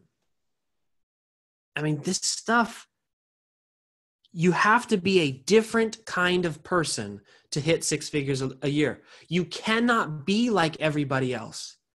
You cannot think like everybody else. Not if you want to have a six-figure a year business where you're not working your butt off. You have to change the way you think and the way that you operate and the way that you live in this world. Okay, the idea that you have to be perfect to make money, that's a really good idea to get rid of.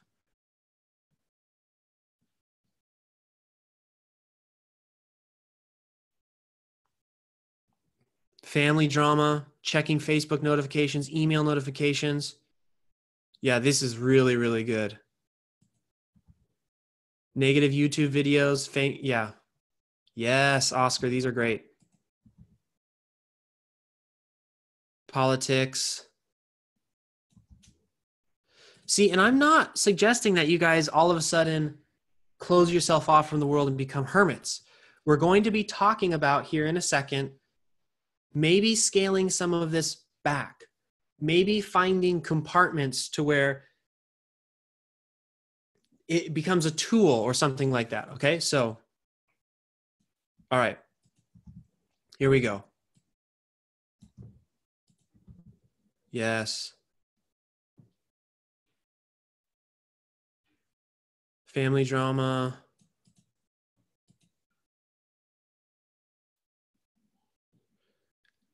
Yeah. Yeah, D, these are some good ones here.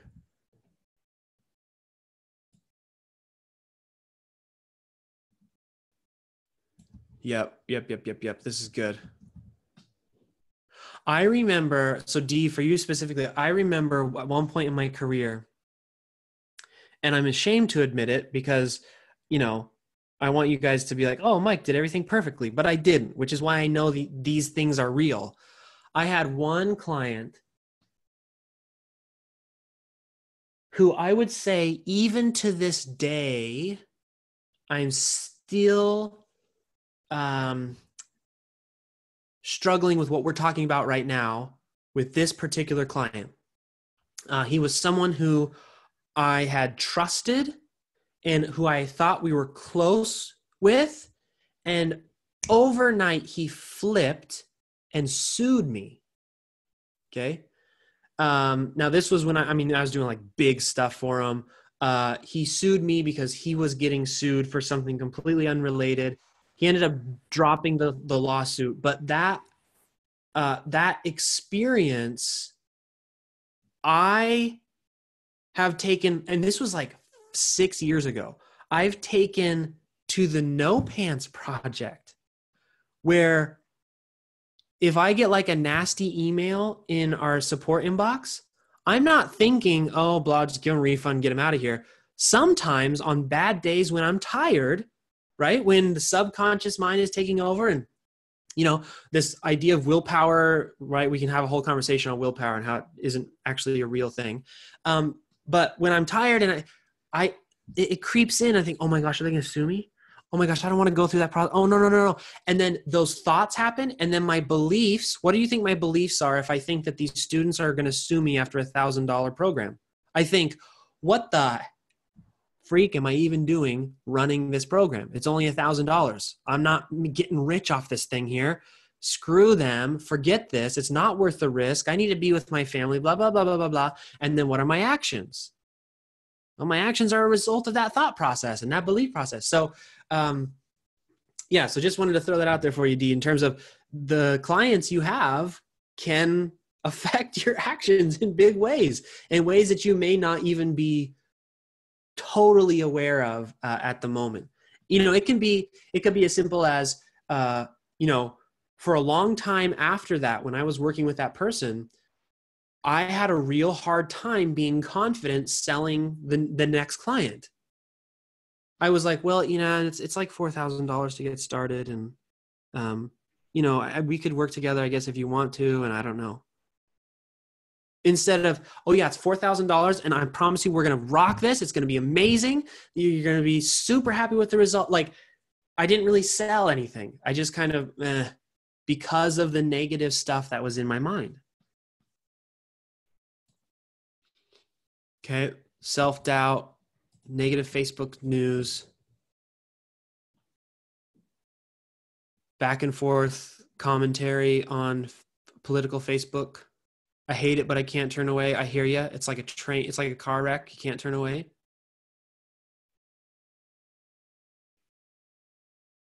You don't need formal education. Worrying about all the negative changes in the world. Yeah, codependence, needing to rescue everybody. All these different things. Okay. I want you to be aware that these things are in fact hurting you. And that's hard to truly believe because in the moment, ooh, it feels so good. Ooh, I love watching political back and forth things and having the argument with myself in my head and like having the debate and da. But what's happening? Wasting time. And I'm literally forming negative opinions about people that I don't even know. I'm like creating this like negativity towards other human beings. And if I'm in business, I'm in the business of human beings. It doesn't matter what you sell. If people buy your stuff, you're in the business of human beings. Like if we're service providers and we're working intimately with other humans, even with our boundaries, like there's a sense of intimacy of they're giving us their baby and we're going to take care of it, right? That's what a client does when they hire us. And we just have these ideas which aren't real. I think if you ask most people of, is the world worse off or better off now than it was 50 years ago? I think people would say it's way worse off. I don't know if you guys remember, but it was like less than 10 years ago that certain groups couldn't even get married. I mean, I think we're we have a long ways to go and we always will, but kids don't work in factories anymore. In the United States, at least. Of course, there's world problems and et cetera.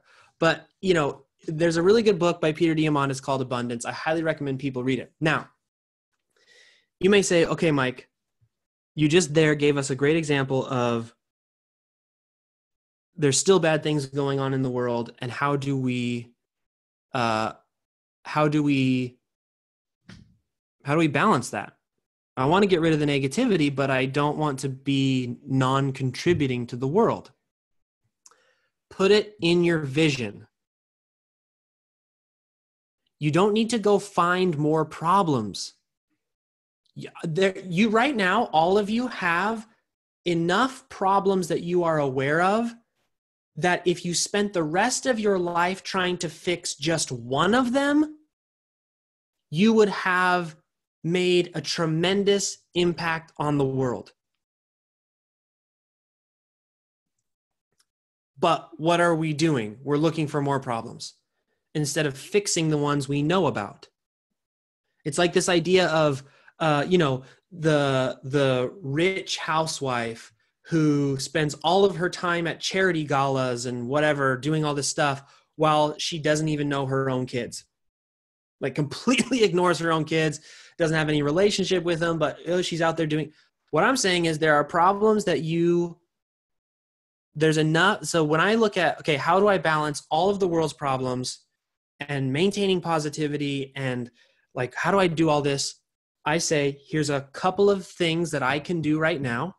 And instead of focusing on everything that's wrong, I'm going to be the person who focuses on the solution to those problems. And that's the vision I have for myself, because that's who I want to be anyways. The reason I find those problems is because I think, gosh, who can I help? Right? Does that make sense? So let me know if you guys are clear on that, because I want to make sure, again, I'm not saying to just turn everything off. I'm saying to adjust how you approach all of the options. At some point, you just have to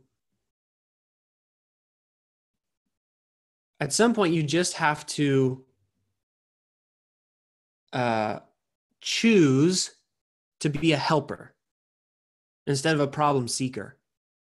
And I can tell you, if you make that choice, you will be in a very small minority.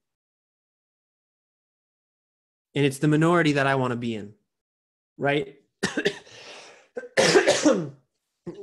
Anyone can sit on the computer and be like, you know, this is wrong and that's wrong. And critics they're pointless. And don't even get me started on that, because I write fiction and I find critics, I can't believe that people actually make a living off of that. Just complaining about things.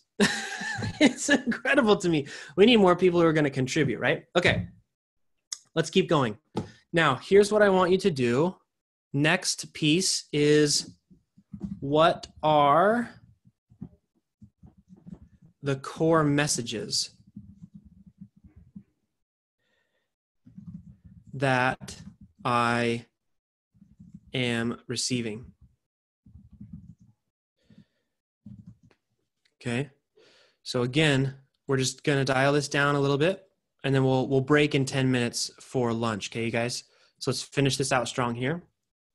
So we talked about what am I letting in, like what are the sources, but what are the actual messages? So let me give you some examples, because I think some of you, hopefully, as you go through this exercise, will find the messages that are tripping you up when you're having conversations with clients, or when you're confused about what business to start, or when you're not sure what your place in this whole thing is. So here's some core messages that I have from my own negative, what I let in. One, that people are inherently bad. It's one of the core messages that I have programmed in my brain. Part of that programming comes from just my experience as a kid. And then my experience as a homeless person, right? And so I have to learn to deprogram myself from that. And we'll talk about the, we're going to be creating an input program when you guys get back from lunch. We're going to be creating an input program. So we have to be aware of what messages do we need to change. One is that people are bad. People are aggressive and they'll hurt other people. It's one of my core messages. People are out to hurt you. They're thieves. They're really bad at real life. They're self-interested. They'll tear you down. People are generally lazy. The world is going to pot. No matter what you do, someone's going to complain or screw you over. And if you want to survive, you have to be paranoid. Those are my core messages. Now, some of you are like, holy crap, Mike, I didn't know that's what you actually thought. This is, and these are the things that I actively have to work against. The core messages that are negative. Now, again, we're just focusing on the negative. We're not talking about the other core messages that I'm working on. So what are some of the core messages that you have that you can sense right now are likely holding you back, or maybe are not helpful, or you think might be contributing to why, why closing a client is hard, why charging more is hard, why making a decision about what you're doing is hard, why do you like complexity, why, what are the core messages? Maybe they're, I'm not good enough. Maybe the core message is only sleazy people are successful. Or maybe the core message is, to make more money, I need to charge, or, I need to work harder. Or what are some of the core messages that you have received from some of these input sources, from your parents, from your family, from whoever, that you feel are, maybe contributing to the struggle, to the, because can I close sales if I believe that people are generally bad? Yes. That's when I just rely on technique. Is it easier when I don't believe they're bad? When I believe that by me working with this person, I'm going to make a new friend and things are going to be fantastic and everything's going to be smooth? That's a completely different experience. One is easy. One is beautiful. One is friction free. The other one is just resistance. It's painful. It feels gross. I hate it. I don't want to do it. And to get to six figure, you need to minimize resistance and minimize friction. Otherwise, you will literally make a business that is too hard for you to get to six figures because of the stuff that's going on inside of you.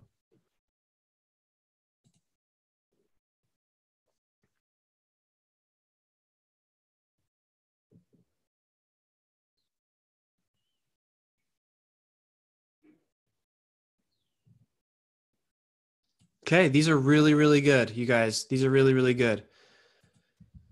Nobody is as screwed up as I am.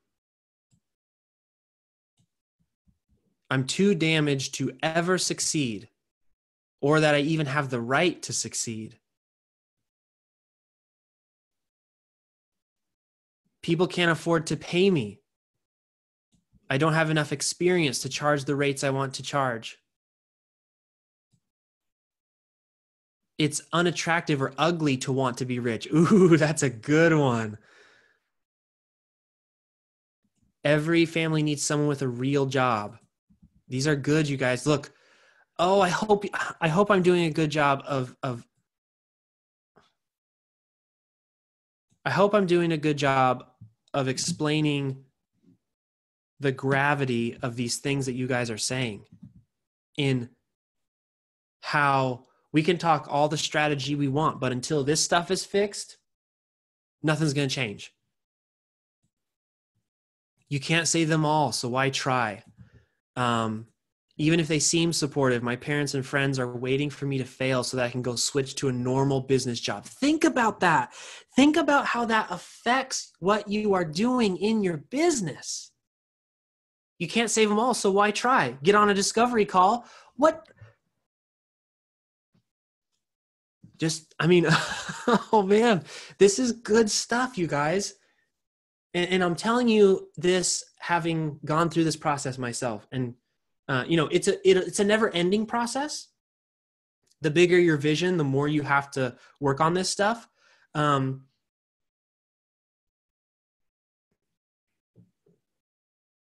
These are great.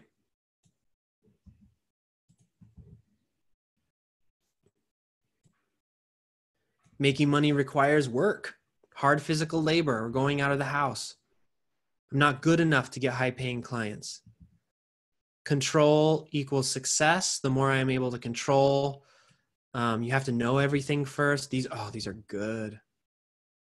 Not enough specific experience to specialize. I don't deserve that kind of money. It's selfish to want that kind of money. Who would listen to you? You're not qualified. Someone says, feeling a bit teary here. Good. That's good. This is the stuff that's going to get you to where you want to go. Oh, I can't wait for the future when I can just literally, what products will be in the future is people will just buy access to a chip in your brain so they can see ahead. I'm not worth the price. People will know I'm making it up. There's too much I need to learn to succeed. We already make enough money. We already look rich to our family because we make more than them. Ooh, that's a good one. That is a good one. I don't have enough case studies. I need more training. Ooh, this is a good one. These are good, D.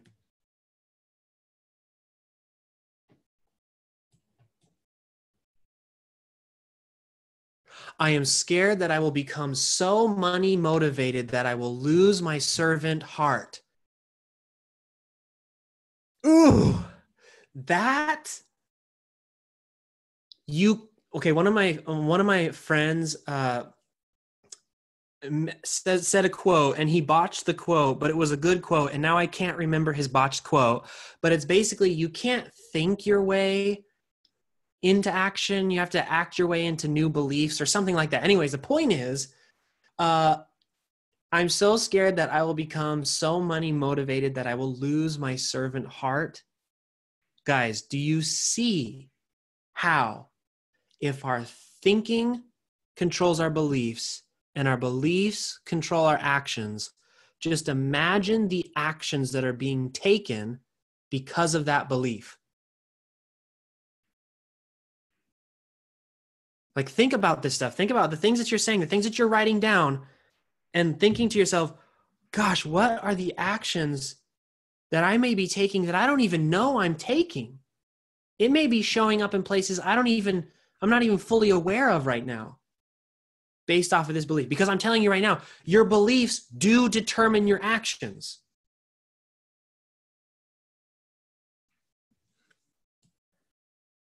This is some good stuff, you guys.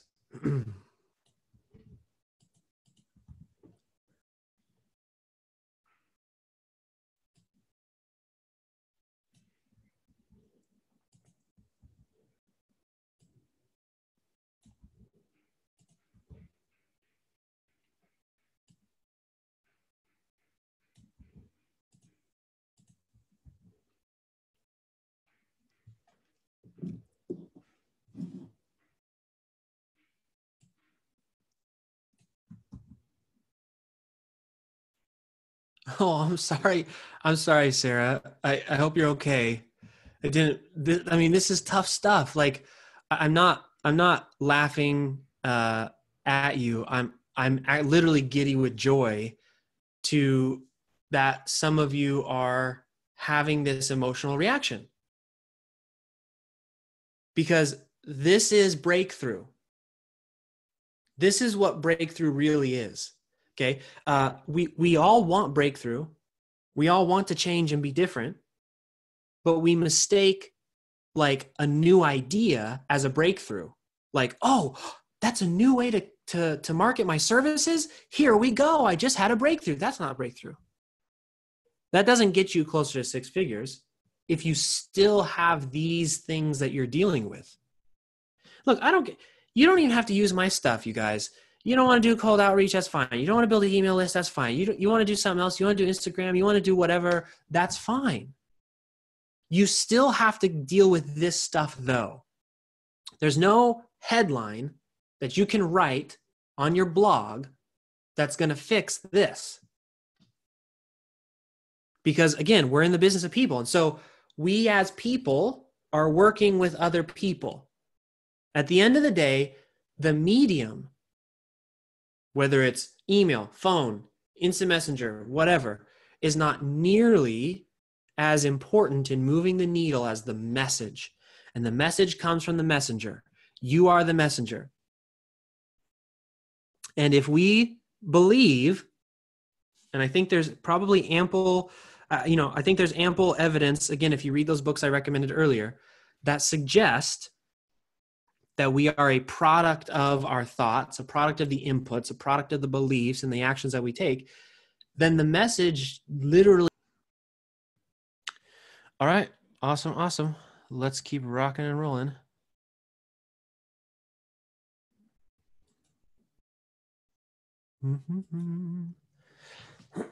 Excuse me. All right. So to recap where we were before, what we've done so far, and what we have left to do in the next hour and a half. We took a look at the financial picture, what you wanted financially from your business. We took a look at what that would mean to you to have in an attempt to really to make sure that this is what you want, to have a good reason behind this as, the goal that you're setting for yourself, to ground ourselves in some meaningful emotional connection so that when things get hard, like the work we're doing right now, when we have to overcome some of these hurdles, when we have to send another email, when we don't really want to send another email, when we have to turn in a client project that maybe we don't want to turn in, et cetera, that we have an emotionally compelling reason for the vision that we have. Took a look at what you're looking to get from this weekend.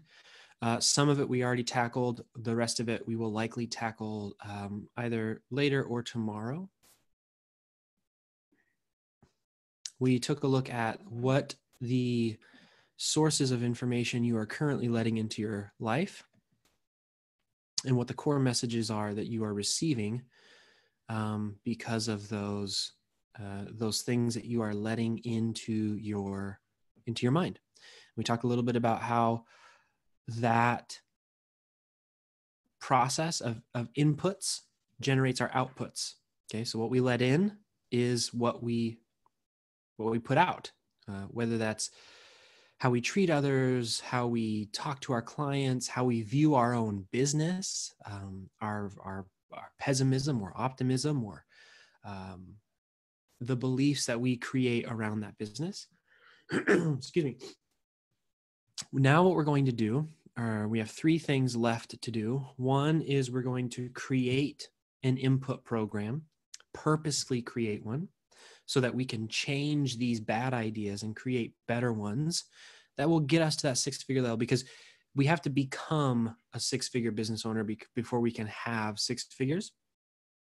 And then, and even those of you who are saying, well, I don't really want 6 figures. Again, my recommendation is to understand that to get to 5 figures is the same that it requires to get to 6. So you can build a business in the same hours, doing the same thing. It's literally just an issue of confidence. So if you're willing to change these internal things, whatever you thought it would take to get to $5,000 a month versus what you thought it would take to $10,000 a month, I'm telling you it's the same. It's just about the internal work. So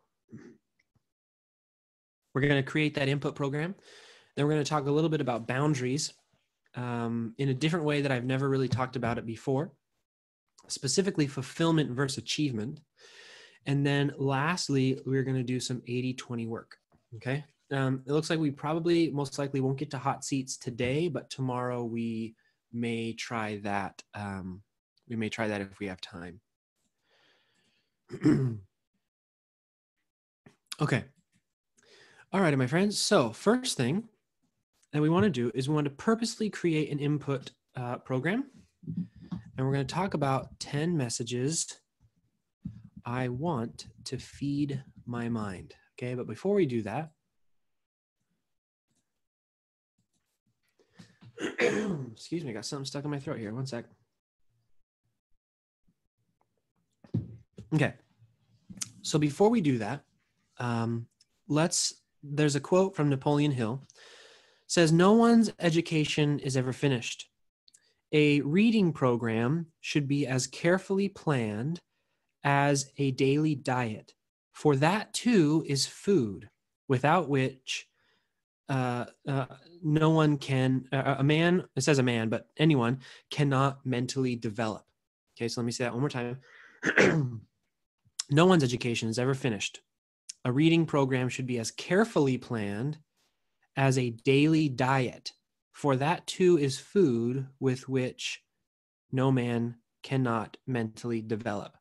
Okay, so we are going to create an input program. And this is where the employee mindset is going to trip you up. Because I'm saying, if you want to get to 6 figures, you need to dedicate time to an input program. And your reaction might be like, okay, so am I getting clients with this input program, or what strategy am I using? That's the employee mindset. The employee mindset is the way you grow a business is you just dig in your heels and you work harder. What I'm saying is that the real way you build a business is to put some thought into it. In particular, to be strategic about what you do. In particular, to create an input program that changes some of the messages that you've been receiving. Okay. So we'll talk about the messages and I'll give you some sort of ideas. But first, we want to say, okay, what are 10 messages, and I'd love for you guys to share some of them. You don't have to share all of them. What are 10 messages that you want to feed your mind? What are beliefs that you want? Maybe you don't believe it right now, but you want to believe it. Maybe you want to people to, that it's easy to talk to people, or that people are good, or let me give you some of mine so you can see. Number one is people are competent and they can work for me. I want to believe that when I hire people, they're going to be awesome. I don't always believe that. And honestly, this year has been a big struggle in in believing that. So I have to actively work to change that messaging, because if I believe it and I treat people that way, they're more likely to be amazing, right? I mean, that's the result that I want. Number two is, well, a message I want to believe is that I am a good leader. Don't currently believe that, want to believe it. Number three, a core message I want to feed my mind is that there are people out there who will support my mission and goals, and they are easy to find and within my budget. That's a belief I want to believe in. Number four, I want to believe that money is very easy to get. Number five, that it's very easy to grow money. I am at the stage in my particular life where I am looking at investments as the sort of next stage to financial growth. So right now, investing seems freaking impossible. That like everybody who's ever invested anything just lost all their money, and it's, or you have to do this thing where, you basically just buy a bond and it grows 1% over 100 years, right? So I want to believe that it's very easy to grow money.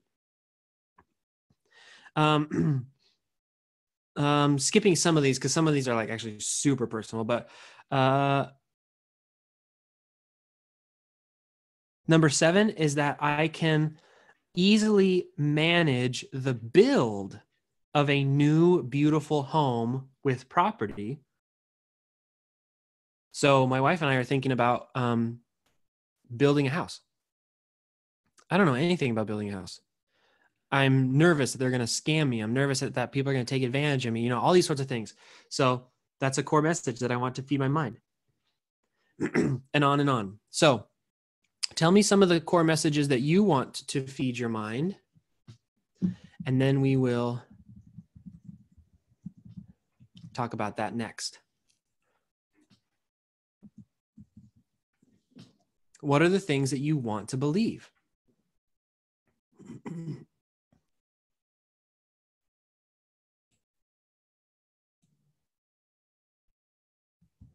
There's a client for my services. I can trust my intuition and I'm good at what I do.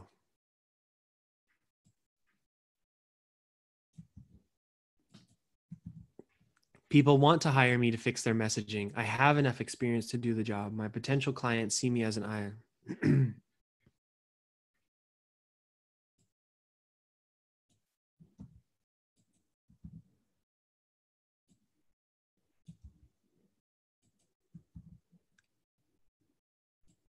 That I can earn money and also take care of my kids. This is good.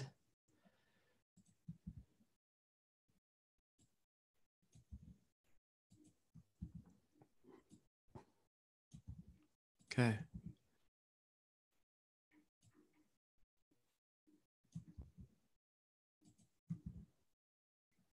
Money is a EU. This is a good one.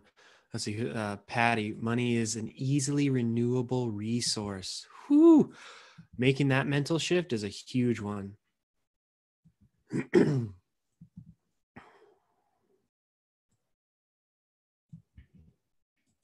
For me to make that mental shift, just as a side note, that money is an easily renewable resource is when I realize that money doesn't actually mean anything.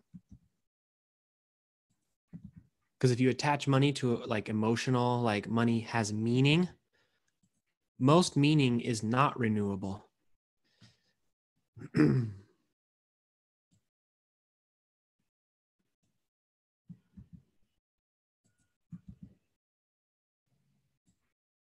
Okay. These are good, you guys. Money's easy to get. Good clients are abundant. The work I do helps others.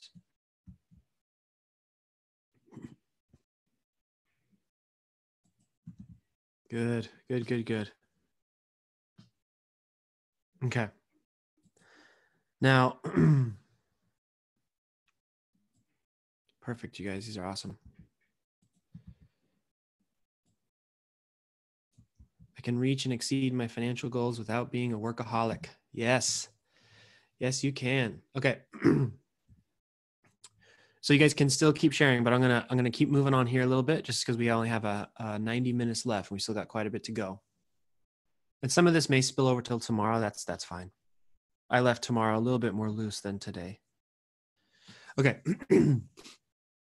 So now we have to be strategic. Okay, and I'm going to help those of you who submitted so you can think about this. How are you going to feed this? The easy thing, see, the easy thing is to identify problems.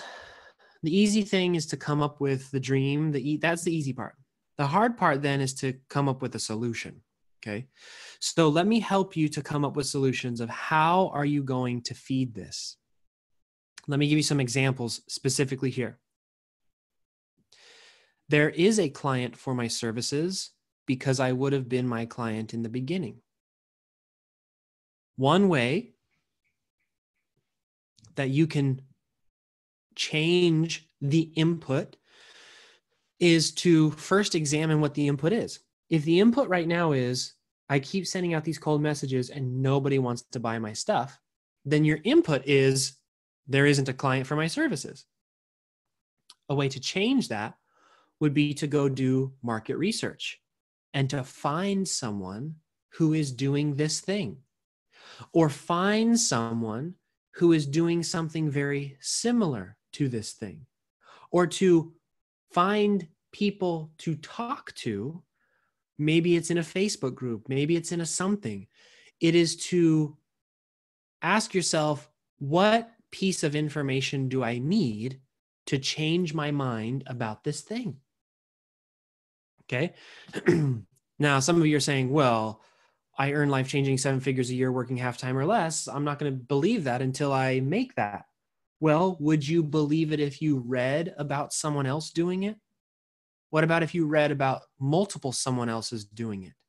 Is it something that you need to figure out about money? Do you think the reason you don't believe it is because you think that the only way to make 7 figures a year is to work your bum off?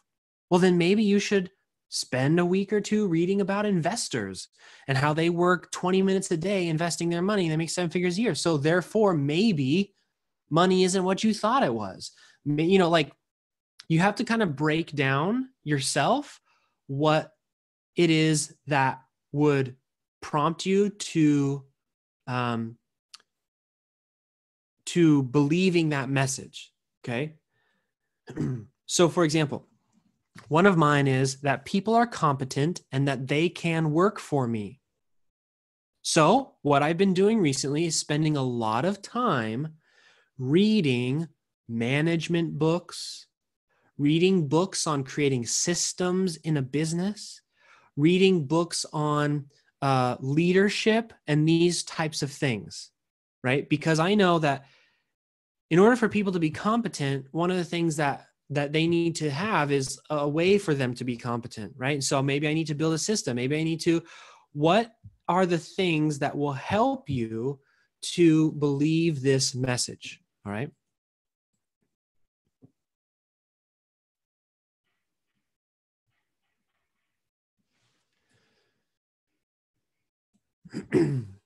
And let's create a,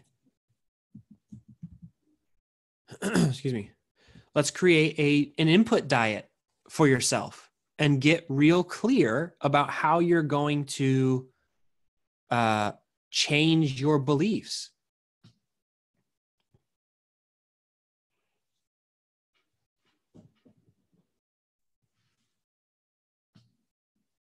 So Lauren says, would I say I can practice strengthening my intuition or more specific?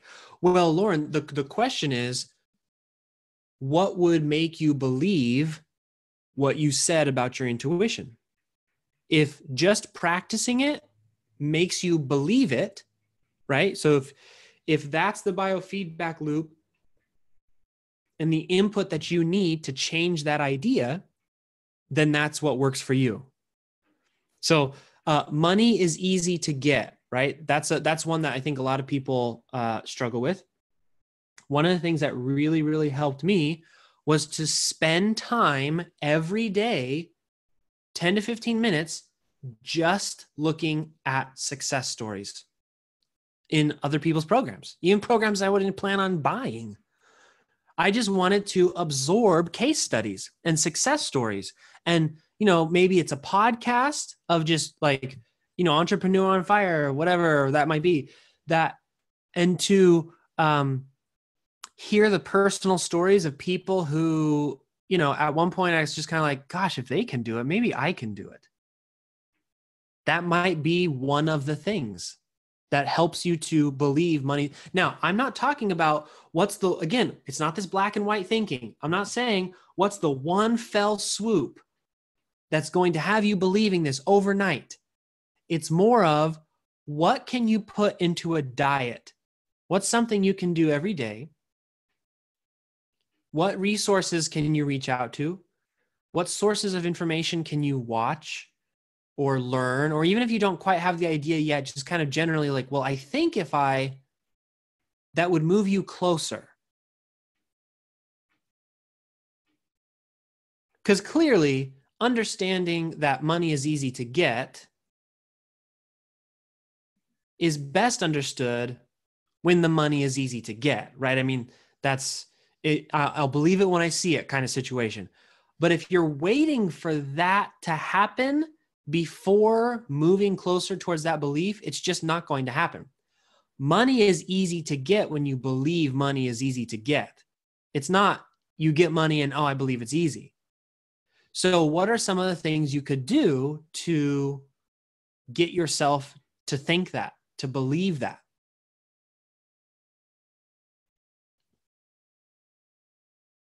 Like, for example, mine is it's very easy to grow money. For me, it is reading books on investing and reading more than one. Not reading like one book on investing and then, okay, I guess this is it. It's normalizing the fact that there are people who grow money very easily. And at one point, they were like me. They didn't know how to grow money. Then they learned how to grow money.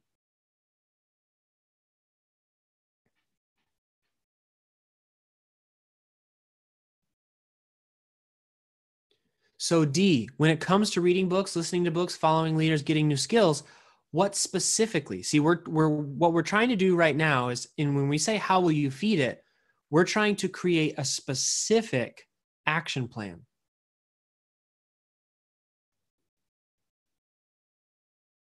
Because if we say reading books, listening to books, following leaders, getting new skills, that actually opens us up for shiny object.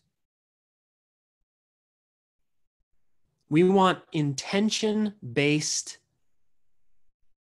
input. We basically want to create an intention-based input program.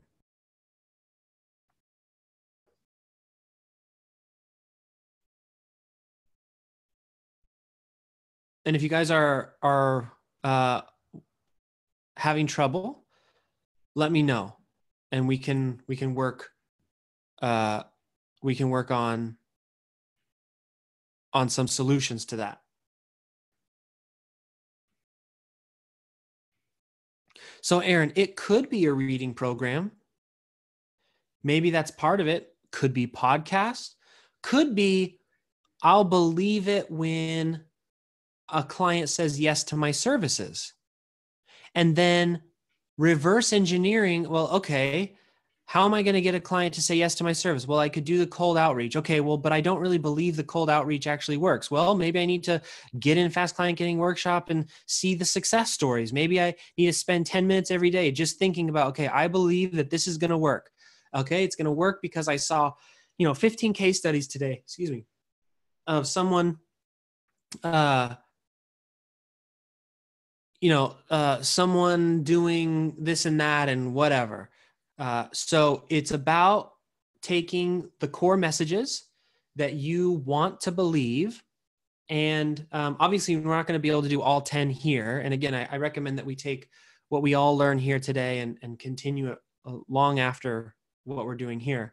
I'm just sort of giving you the tools. So these are tools that you can repeat again and again.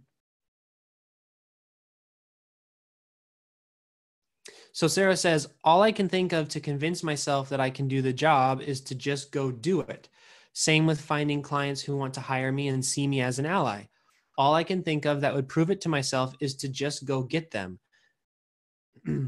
Okay, so that is pretty darn revealing,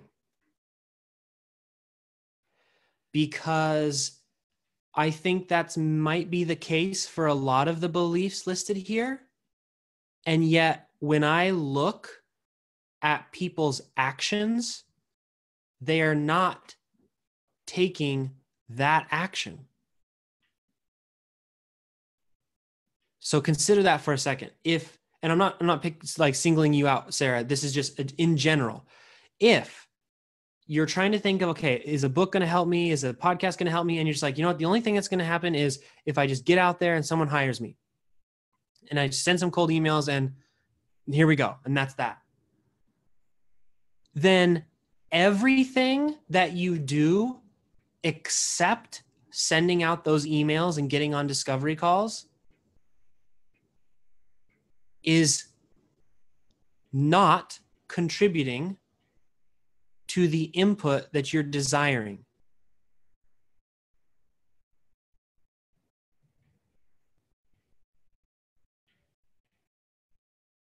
So this input program can be content-based in terms of videos or reading or whatever that might be.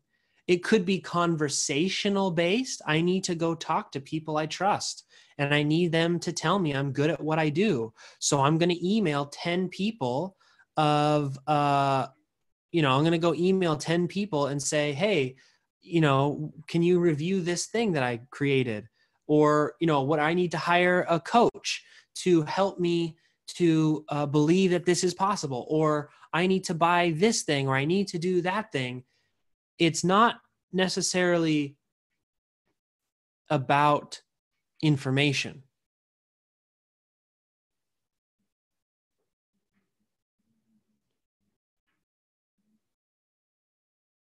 It's about identifying the inputs that you need to believe these messages.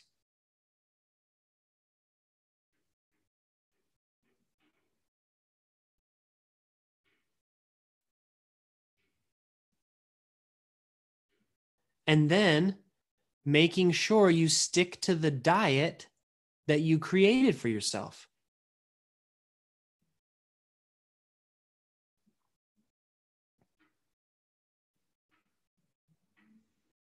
I would say the issue that I see more than anything, having done this no pants thing, is when people see the path clearly, they know what they need to do, and then they just do something else.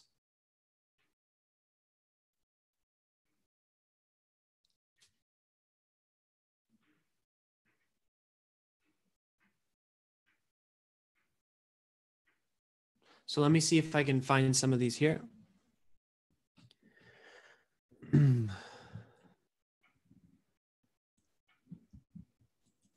again, we're not trying to hit it one-off home run and predict the future. This is something that you continually improve and work on. So I've been doing this particular exercise for probably 6 years. And sometimes I just think, you know what? Well, I know if I read a book about this thing, it will point me in the right direction. And then I can this, and then I can that, and then I can figure it out as I go along. But the point is to have clarity and a purposeful input program as to where you are going. So for example, if you don't feel confident in delivering a certain type of content, maybe you need to go get trained on that. Maybe you need to hire someone to give you a critique.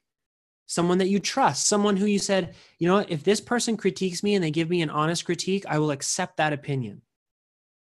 Maybe that's it. Or maybe you just feel a lack of confidence because you don't feel like you have enough knowledge. Well, okay, there's books, there's programs, there's videos, there's all sorts of different things you can do. You can go read, every day I'm going to read a top performing blog post.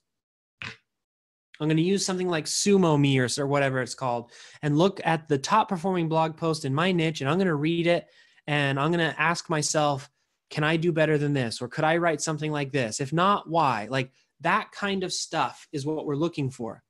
Creating positive inputs instead of, let's be frank and honest here, most of our inputs come from, I don't have anything to do, I need to distract myself, let me go watch the news.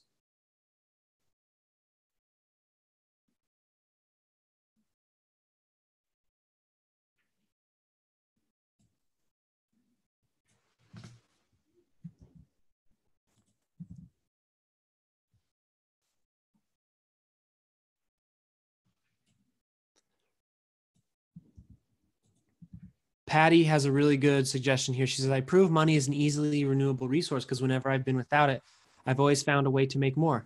Some of your input program could be internal reflection. Some of it is just the practice of gratitude. I'm going to spend 10 minutes every day listing all the things I'm grateful for because right now I feel like the world is pretty scarce and nothing's right and everything's wrong. But I want to believe that there's abundance and that everything's fine and etc. Every day I'm going to think about the clients that I've really enjoyed. I'm going to figure out why I enjoyed working with them so that I can be clear about and believe that there are clients, my dream clients exist, and I know what they look like so that I can easily identify them even when they can't identify themselves.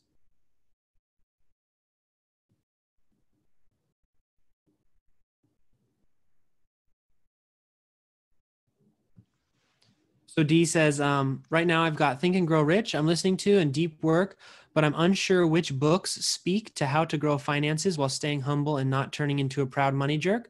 So one of your input diet things, Dee, would be ask people for those kinds of book recommendations.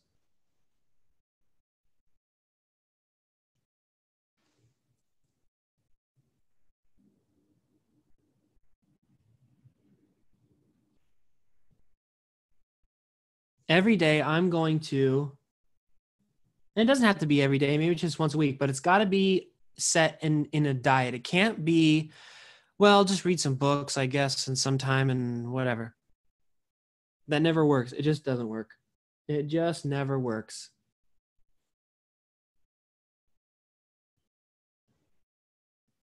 It's great if you don't have to build a business off of it, right? Like if you just want to kind of like live the Oprah life and you're not trying to build a business, and when I say the Oprah life, I mean that in a certain context because I'm from the personal development world.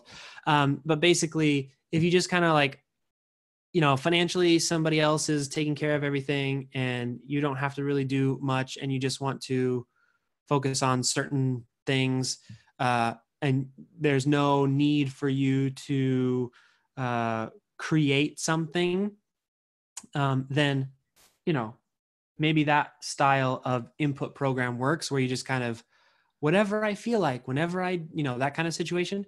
But if you're trying to build a business, especially if you're trying to get to the six-figure level, strategic thinking and tangible goals are required.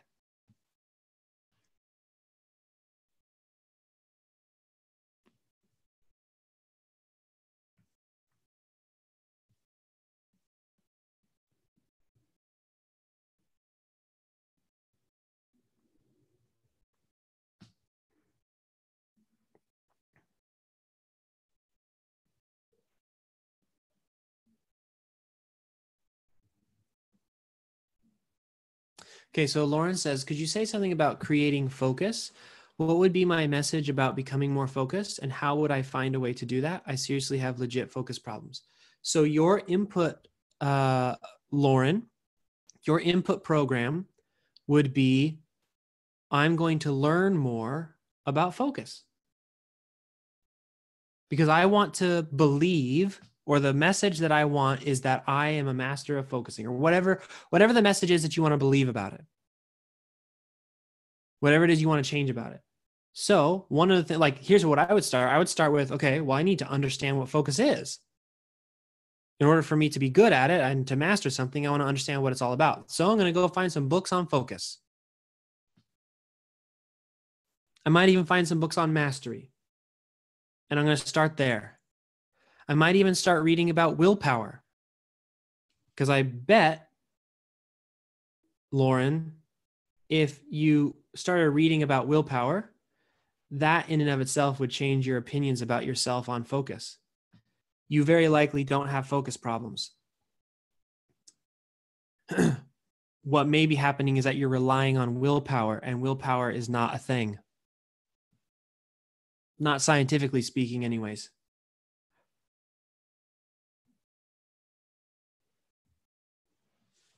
So that's where I would start.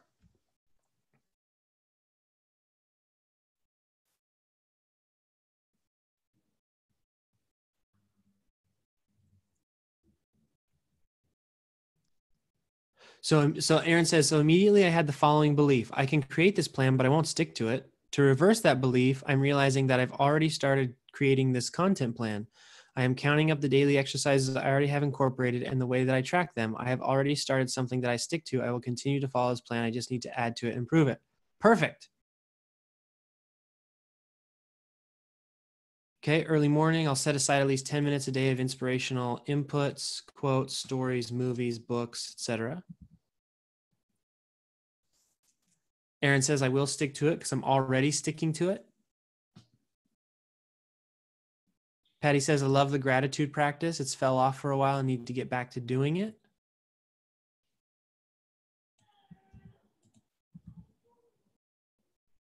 Swipe file of inspiration.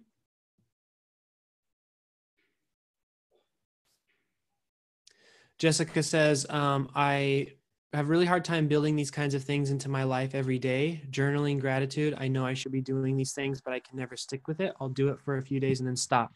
So here's some tips, you guys, for creating daily practices. 1, don't expect perfection. Just don't expect perfection.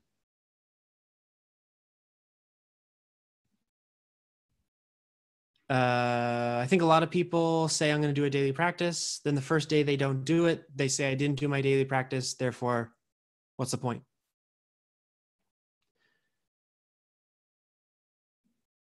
So the first one is just don't expect that because that's not real. The second one is to look at all of the sources of your distractions and inputs. So if it's the computer, if it's Facebook, if it's your phone, whatever it is that you find yourself being distracted by, set that thing up so that it distracts you for the positive.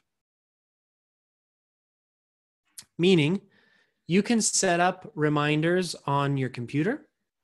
You can set up like if you have a Google Calendar, you can have it pop up in the bottom right-hand corner, and it scares the bejesus out of me every time I do this, but it'll pop up and it'll go bling or like make a little noise.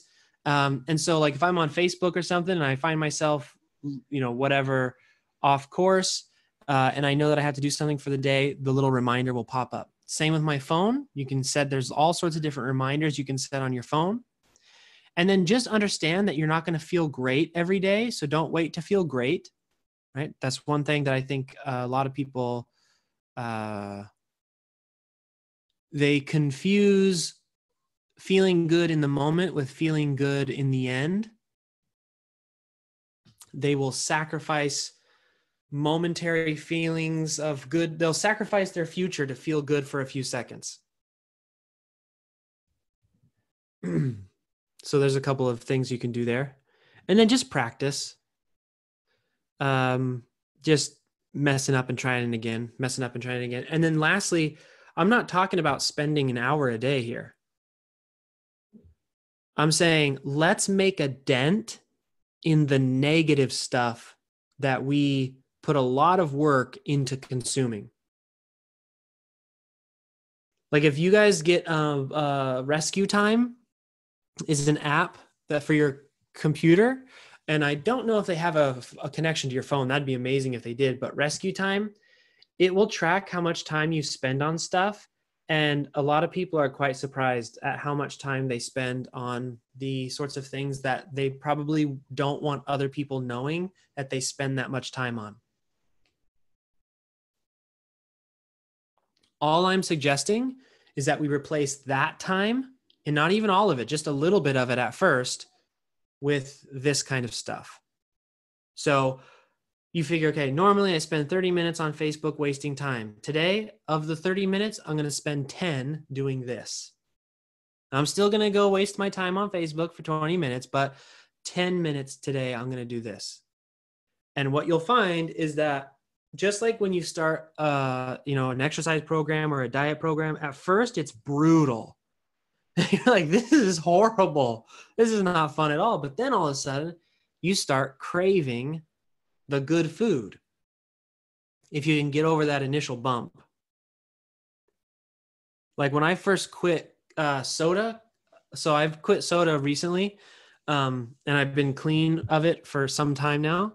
And at first, it was horrible. Massive migraines, just terrible cravings.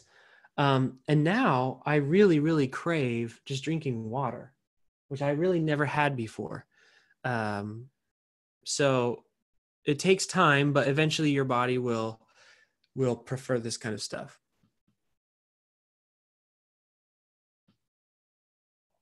D says, can having more than one mentor be confusing or more helpful?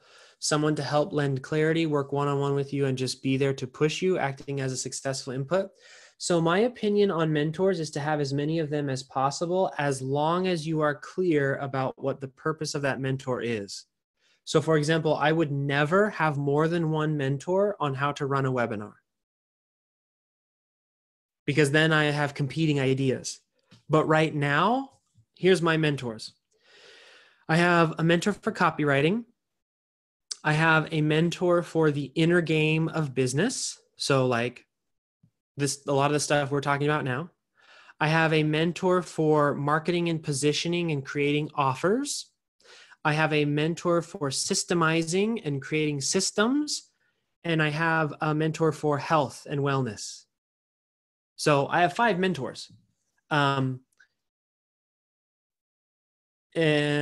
That I actively pay, but they're all in very different areas. I would never have like 2 or 3 mentors in a single area. Now, please understand, this is when I say mentor, I mean like a coach, somebody that I get on the phone with. I also have I just realized I'm working with Joe Nassis. I have one for fiction also. But that doesn't mean I don't go read other books. It's just I only have one like intimate relationship with a mentor in the individual areas that I'm looking for. Okay, Sarah, that's a very good one. So confidence. Spending a few minutes each day to celebrate and acknowledge my success, even if they're small. Think about the difference between showing up on a call and saying, I can help you, versus showing up on a call or through email or through whatever medium you decide to use to close your clients and saying, I don't know, I think I can help you.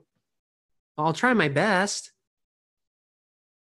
When you're asking for 6-figure fees, this is okay, I'm going to go on a little rant here, on a side rant. Okay, you guys? Someone the other day wanted to buy something from me, and what I was selling them was $4,000.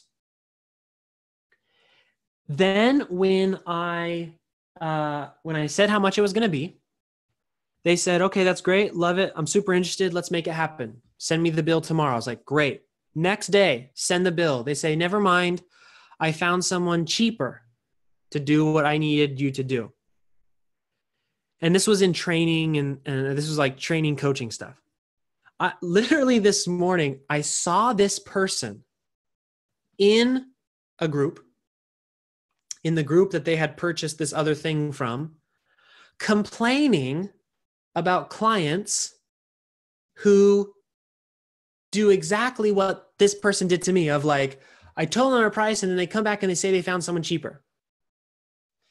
The reason that I bring that story up to you guys is a couple of fold. One, it's a perfect illustration of what we're talking about here, about how you need to become the kind of person who attracts the kind of clients that pay six figures. And trust me, if you're doing that kind of stuff, no one is going to be interested in you, because that's just whatever.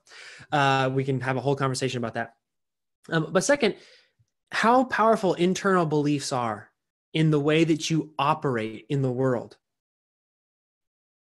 So her manifestation, this person's manifestation to me in saying, you're too expensive, I'm going to go for someone cheaper, and then turning around and saying that that same thing is happening with me right now, it's not a coincidence. It's the output of the inputs.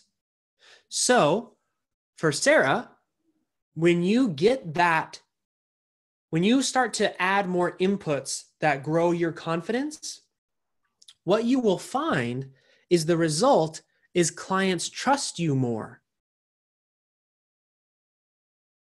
And the more they trust, the more they're willing to pay. This is what I'm talking about when we're talking about this internal stuff. So really, really awesome.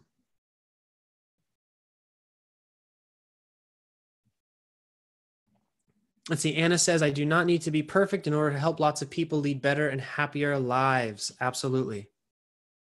Look, I want you to think about the most powerful person in the world.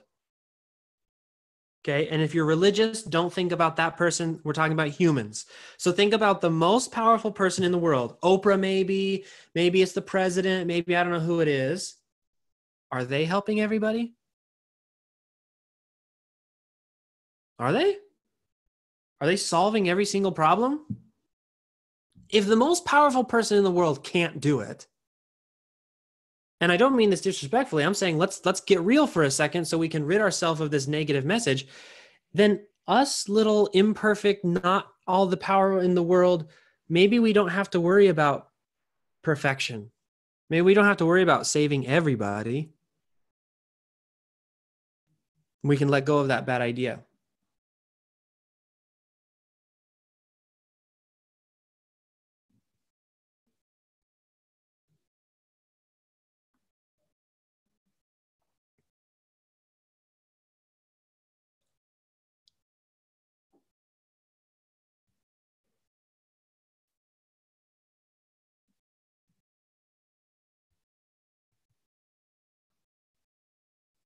Okay. So how are we doing? Obviously, we're not going to be able to solve this entire input program idea on this call, but keep that in mind, okay? If you are still struggling with these core messages that you're receiving that are creating outputs that you don't desire, for example, I can't seem to close clients, or creating outputs of I'm too nervous to charge what I should be charging, or creating outputs of everyone says I should be charging more, but I don't believe that that's good for me to charge more, or outputs of I don't believe that you can make a lot of money and work for very little time, or I don't believe that if you make money, you're a good person, or if I don't believe, or I'm struggling to find my niche, or I'm struggling, then go to that input program, because that's where you will make the adjustments. It's not the techniques. It's the internal stuff that gets you there. Because you look, let's take the most money driven thing there is, which is, like financial trading. Okay. The guys on Wall Street, the guys and gals on Wall Street. If you read books on how to become a day trader, what you will find is it's like 99% internal. Meaning when you hedge a bet and then all the emotional stuff that happens after you hedge a bet. Oh no, the market dipped a little bit. How long do I, all that kind of stuff. The really good traders that are just purely financially driven, it's the internal stuff that they work on.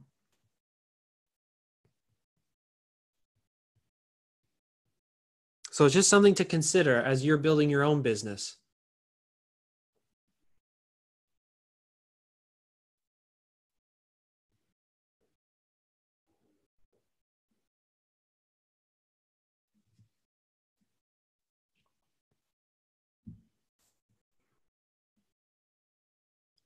Let's see, Erin says something really smart. She says, I just never realized how much the stuff I consume really does color how I see the world. I need to heavily edit the stuff I watch, especially the stuff I get through Facebook and YouTube, replacing some of the really toxic garbage with anything, literally anything else would probably move the needle. That's completely true. And that's the place to start. That's what I'm trying to hopefully that you guys get across today. Okay? All right, let's move on from this. Continue working on this on your own. Figure out what you're going to replace all that stuff with.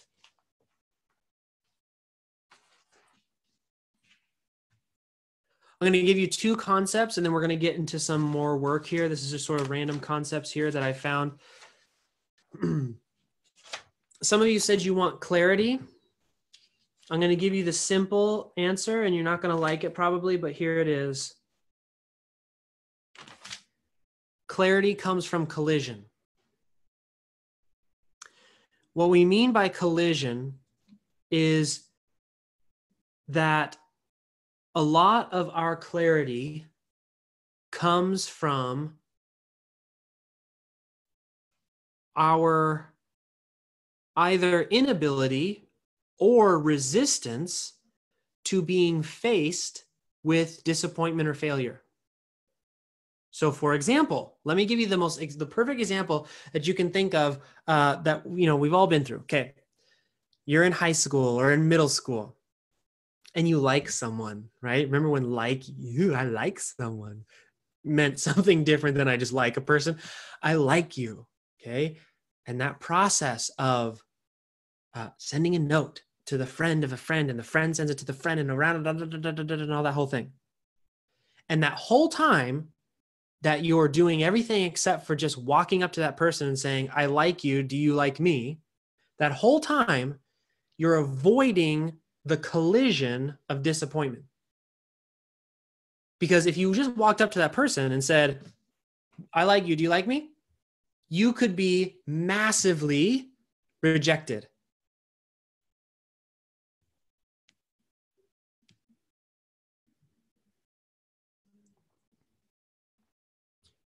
The clarity that you seek in business comes from making yourself available and vulnerable to messing up and being rejected. Clarity comes from collision.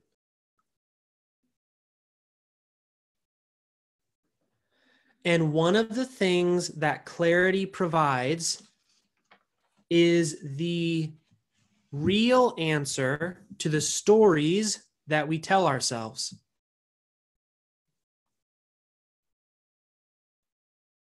So when we're in that situation of kind of like, ooh, does he like me? Does she like me? Do they like me? Whatever that process is, we come up with all sorts of stories, right? We literally tell stories. We say, oh, they looked at me across the room in class. That must mean that this and that means this and this and da, da, da, da, da.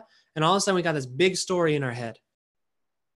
And that story, again, is a thought, which creates beliefs, which generates actions. And so we like to think we grew up. We really do. We like to think that we don't, we're not still middle schoolers or high schoolers or whatever. But the reality is we are. And there are things in our business that is this the thing I should do? I don't know. Is that the thing I should do? Should it be this niche? Should it be that niche? Should I offer this? Should I offer? Oh, someone looked at me and and we create these stories. And instead of having clarity, the stories lead to confusion. And they literally lead to actions that if we were able to be truly objective, we would say, what are you doing? It's clear that that's not the action you should be taking. Like, we could easily see it in someone else, but it's harder to see it in ourselves. So some of you are saying, Mike, how do I raise my prices? I'm going to tell you the answer. You raise your prices. You have a conversation with someone and you say, I'm $200 a blog post.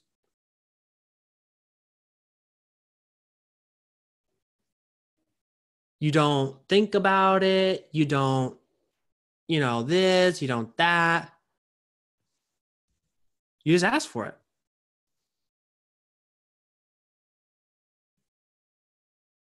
How do I figure out what my niche is? You send out cold emails, cold outreach, LinkedIn, whatever you have to do, and you make yourself vulnerable to finding out whether or not that's going to work for you.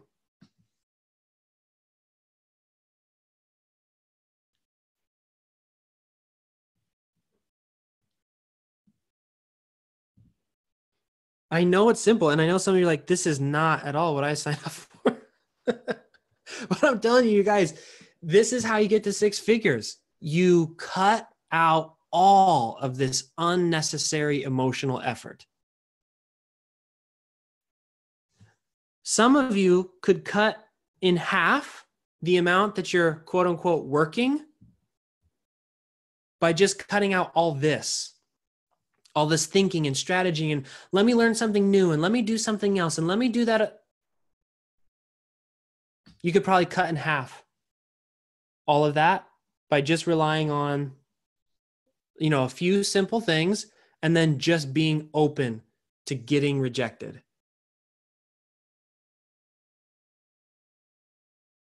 The collision is what you're looking for. Okay? Something to consider. Number two, something that we don't have time to cover today, unfortunately. And I don't think it's just sort of more of the same thing that we're talking about earlier, but just another way to think about it. Well, let me ask you this. Write down in your notebook and answer this outside of our time together, because we only have a half an hour, and I want to make sure that we get to boundaries in the 80-20. What collisions are you avoiding? What collisions are you avoiding? I can tell you one I'm avoiding right now in the no pants. I'm selling a program. It's a lot more expensive than any program we've ever launched. I'm avoiding the collision of getting on the phone with somebody who has bought something else from me and me telling them they aren't qualified to buy this thing. This new thing that we have. It's a collision I'm avoiding. And I know that what it's doing is literally preventing me from selling a ton more of those things to people who are qualified, because I'm worried of the collision of the person who is not qualified. So look, it doesn't see, this is stuff that you work on forever. So what collisions are you avoiding? If you ever feel stuck, that's the best question to ask yourself. I just feel like I'm not moving. Well, what collisions are you avoiding? And some of this stuff is deep. I mean, I'm going to tell you guys right now, without giving you the backstory, there's a collision that I'm avoiding with my brother of some stuff that went down 10 years ago. And it affects me every day. Right? So this, you can get pretty deep with this stuff. Okay, next is power leaks. It's similar to the input, but there's some stuff that just saps your power and saps your energy. So one of the things that, I make 7 figures a year And I probably work less than almost all of you. And that's not to be braggadocious. That's just how I want you to believe that that's possible. What is required to generate that kind of revenue is not time with your butt in the seat. It is high levels of energy. So that when you do show up, you show up in much bigger ways than someone who isn't at that level quite yet. Okay. So how do you do this? I don't know how to add energy to my life. I'm going to be straight honest with you. I don't know how to do that. I know how to maintain the energy I'm given. The way that I do that is one, there's just maintenance mode, right? So like I run as a form of meditation to maintain an even keel. But I also maintain by avoiding power leaks. Power leaks are things that sap energy. So it could be customers and it could be trolls. If trolls on the internet suck the energy out of my life, I need to set up something in my business in which I don't have to be, constantly sapped of power. D says time and energy vampires. Exactly. If there are members of my team, which are energy power leaks, they may be amazing human beings. They may even do a good job, but if they sap my energy, I have to remove them. It could be the internet, all the things we talked about earlier, like the negative messages. If you get off of Facebook after watching a bunch of, political arguments and you're not truly energized, I'm not saying like shaking from anxiety and like on an adrenaline high because you're ready to fight people. That's not energy. Energy is like the idea of flow. It's the idea of calm, peace. I'm ready to do this. Okay. Excitement for the thing that you're doing, etc. So I recommend taking a look at your power leaks and then asking yourself, if I were to stop these leaks, what would happen? And I think you'll find some very interesting answers there. Okay, so write that one down. I want to get on to something really, really important here. How you guys doing? Just really quick check-in.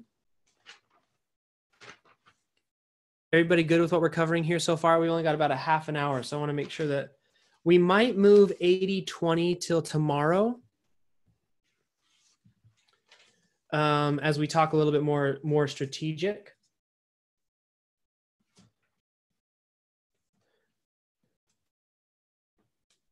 Good. For those of you who thought this was going to be something very different,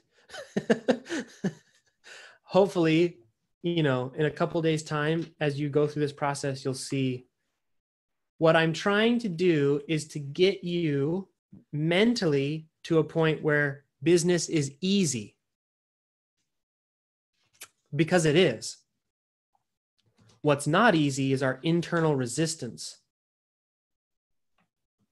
The junk in our head makes this stuff not easy. It's really easy. Create something that will help people.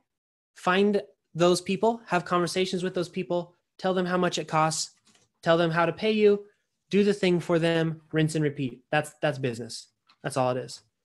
It's the internal stuff that is difficult. Okay, I'm trying to find this thing here for you guys. 1 second.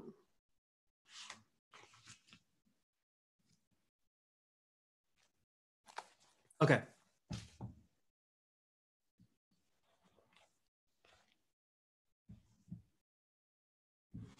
Okay. Here we go.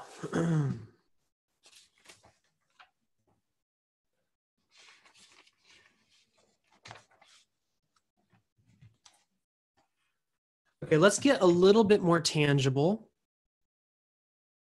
with what we're talking about.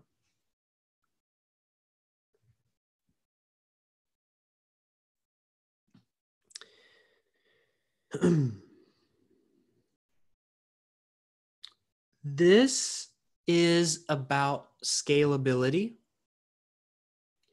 And that is something that you have to begin to talk about when you are talking about 6 figures a year. Okay. Now, what do we mean by scalability? Scalability is the process of getting more out of the same effort than other people normally do, than what is conventionally the process for extracting value for effort. So when we talk about what's the key to making a lot of money with a little work, it's scalability. How scalable is your business? Now, what we're going to be talking about, and this is a little bit more, we'll have a little bit of time for input, but I might actually have you guys do this as homework, depending. I'm just looking over my notes here.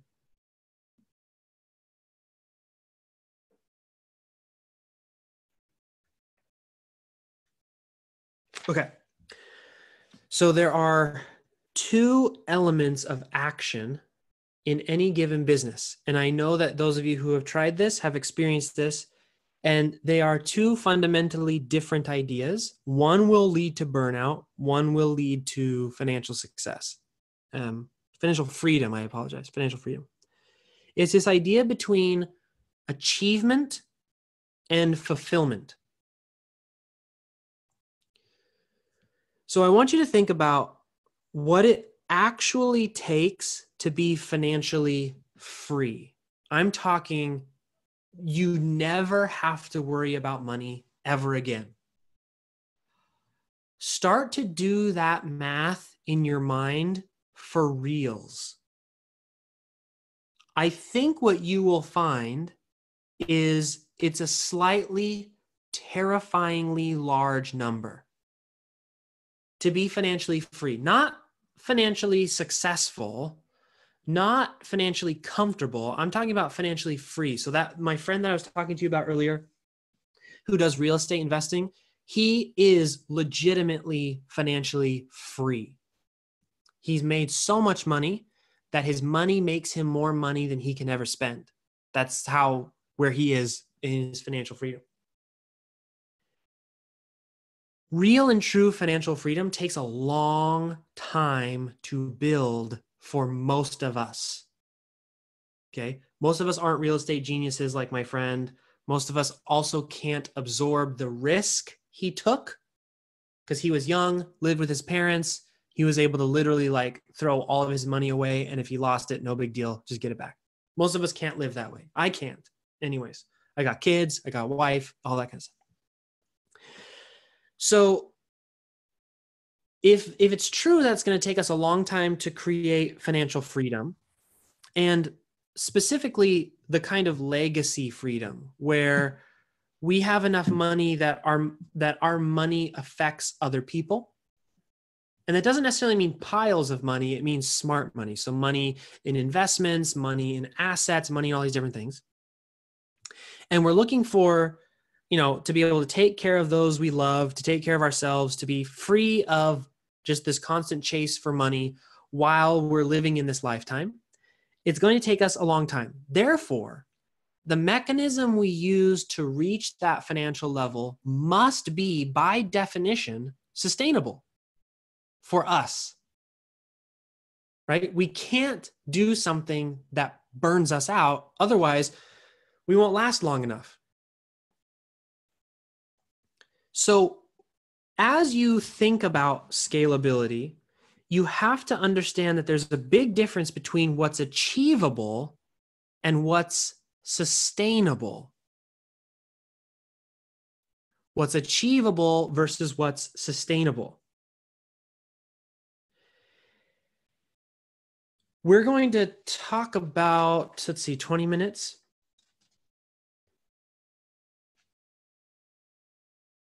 Okay, let's actually do this exercise. I think we have enough time to do this exercise, and I'll come back around to some of this stuff. So if we know that what we want to, that what's achievable, what we could do versus what's actually sustainable and realistic for this long play that we're trying to create, we need to have a crystal clear picture of the difference of the two. Otherwise, we're just going to run ourselves into the ground, and we may hit $10,000 in a month, but then the next month we make $2,000 because we burned ourselves out trying to get to that $10,000 a month. So the first thing we have to do is answer this question. What do you want your life to look like? And this is a very hard question to answer. What do you want your life to look like? Because you could say, well, I want to work 20 hours a week. That's a guess. That's a guess, right? Instead, and it's kind of a generalization. Instead, we are going to be talking about boundaries, and we're going to be talking about what are your non-negotiables.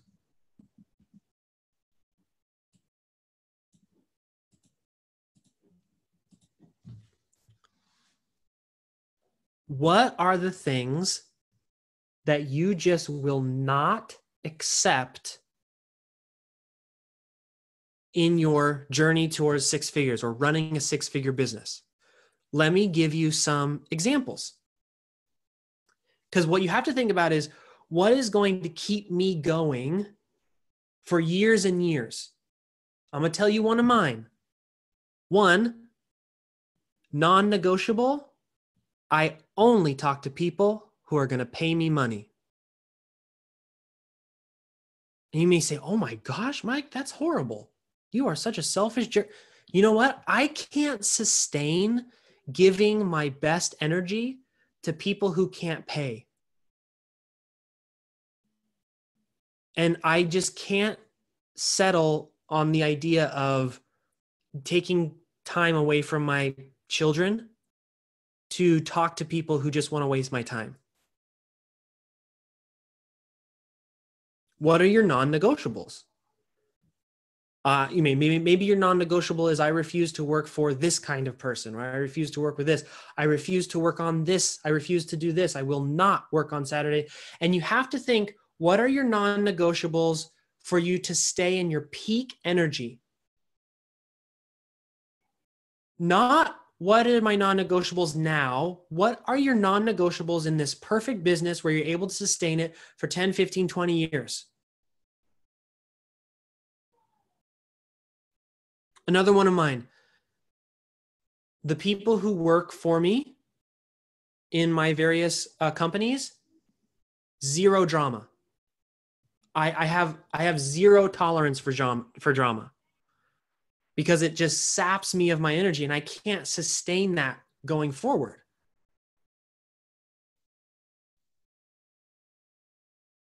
So what are some of your non-negotiables where you look at trying to achieve financial freedom, real financial freedom, that would allow you to sustain yourself? And be honest, be brutally honest, because don't forget, you guys, we are trying to build your business. And you say, well, Mike, you know what? I don't want to talk to my clients. Okay, if that's what it takes to sustain, guess what? You've identified the problem. Now we just have to come up with a solution. What's the solution? Maybe your best course of action is to partner with somebody who loves talking to clients. You have to set the terms first and then find the solution to the terms. Part of the shiny object syndrome is that most people don't have terms. And so they say, well, that sounds good. That sounds good. Oh, that sounds good. I'll try that. What are your non-negotiables?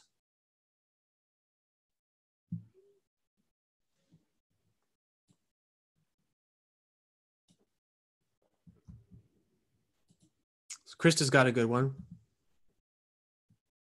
This is Krista's non-negotiable.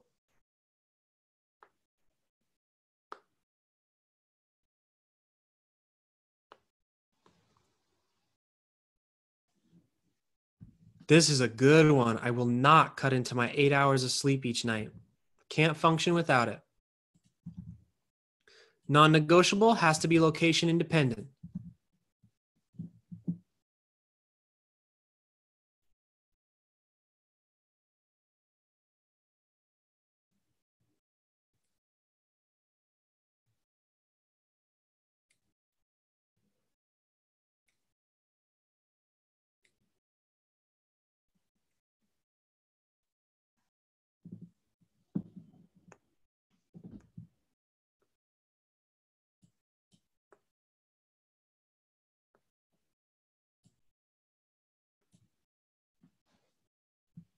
Brett refuses to do work that digs into fiction writing.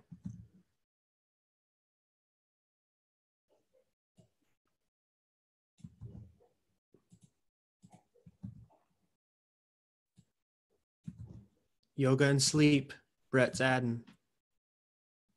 Minimal physical interaction with clients. Okay. Keep listing, guys, and I'm going to talk about these because I want you to see that it's not tactics, not strategies that get you to 6 figures a year, my dear friends. It's this stuff. Okay, so let's talk about this. You guys can keep listing, and I'll add them as we go, but let me talk about these. So, and I didn't put names to it, so I do apologize. Someone says, I won't accept anything that keeps me so busy into the afternoon that I don't have time to make delicious, healthy food for my family in the evening. I take one day completely off in the Sabbath. I won't work with people who are deceptive, even if they're not smarmy about it. The crafty ones are worse. Think about all of the different things that all of the decisions that are made for you in that one non-negotiable. A lot of decisions just got made right there about in terms of clarity, right? A lot of you are saying you wanted clarity this weekend. Guess what? That's pretty clear. Now, if someone suggests a marketing scheme or a marketing tactic or a marketing strategy in which you have to do things into the afternoon, and we'll talk about that in a second, not going to work. Can't do it. Sorry. That does not fit into my business, into the boundaries I have set up for my business. This isn't the no more list like that we were talking about in No Pants Project. This isn't even the magic fence. This is the boundaries of creation and design for your business. Okay. I take one day completely off. Guess what part of that includes? Being able to take that time off. Meaning it's easy to say, I'm going to take a day off, and then you keep checking your emails. So what kind of input program do you need to build to, what kind of communication policies do you need to build? What kind of people do you need to work with? Because I'm telling you, if you're in the personal development niche, guess what? Sabbath, that's their favorite day. That's when they, because they know everybody's home. So that's when they're doing their big speeches, and that's when they're doing their this. And guess what? That niche ain't going to work for you because that's the busiest day. So the clarity comes from this creation these boundaries that you're creating. Someone says, I will not cut into my 8 hours of sleep each night. I cannot function if I don't get it. Think about what you have to create then. You have to create a business that there's a lot of things that in there. So that means, one, you need to create a business where you have the skills to be able to hit deadlines so that you aren't staying up at night, right? So meaning the deadlines that you set for yourself, the projects you take on, they can't be the kind of ever expanding deadlines or ever expanding projects. Maybe you need to productize your process a little bit more, so it's a little bit more predictable for you. So it takes me 2 hours to write this specific thing, and therefore I can do 4 of these or 2 of these. It also means you need to learn how to not distract yourself during the day, right? You need to clear your own self of distractions so that it's not 4 o'clock in the afternoon. You're like, holy cow, I haven't started any of my work yet. I'm going to have to pull an all-nighter to get this done. Location independent work, what kind of stuff can you do? What kind of stuff can't you do? I refuse to do work that digs into my fiction writing or music time.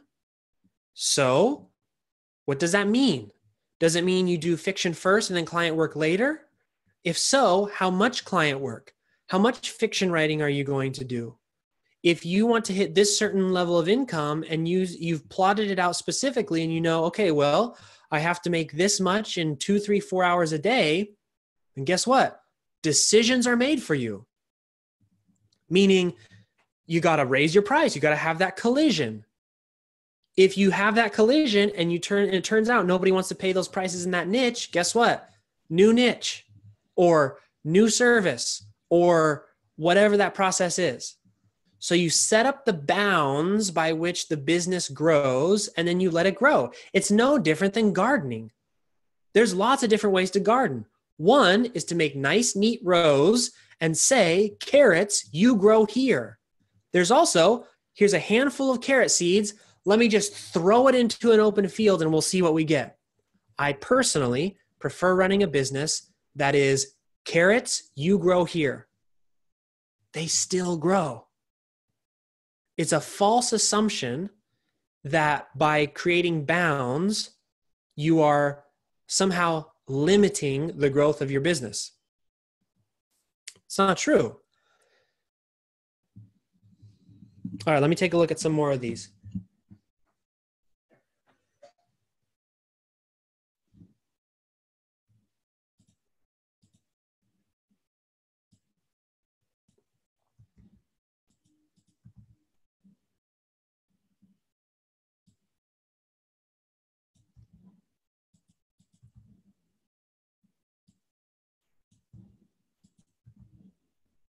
I want you to think, because I'm seeing a lot of these,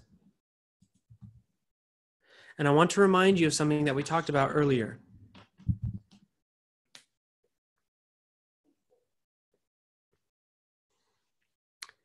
It's to hold on to the vision stronger than the niche.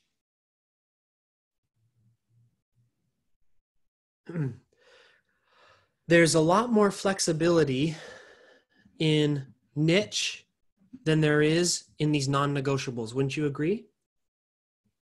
Like some of you are saying, I will not do work that promotes things that I find unethical. Which are you more likely to bend, the niche or just doing things that are unethical? Because there's lots of niches that are ethical. So when you go out and you're approaching, trying to find, well, what is the, look how simple it is. To meet my boundaries in my business, it just needs to be a niche that is ethical or a client that's ethical. It's a little, there's freedom in constraints. As they say, creativity loves constraints.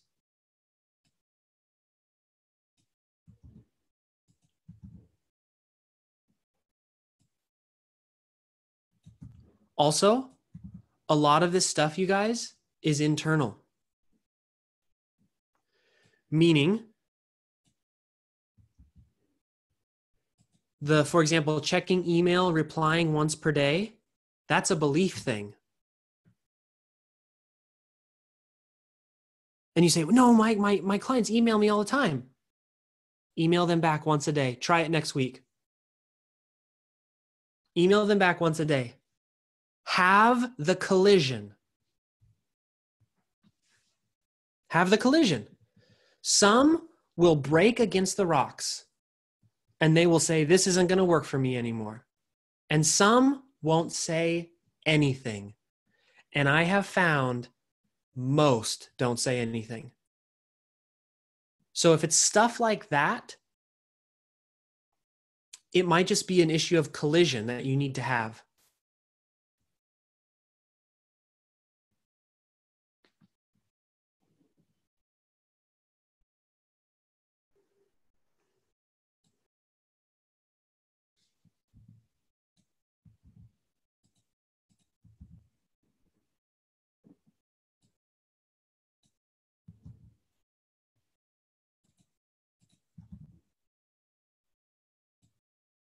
Yeah, so here's one. So Krista's saying the idea of unplugging on that day already gives me FOMO. It's an internal thing, right? Again, we're back to this, like, to get to 6 figures, it's the inside stuff that you got to work on.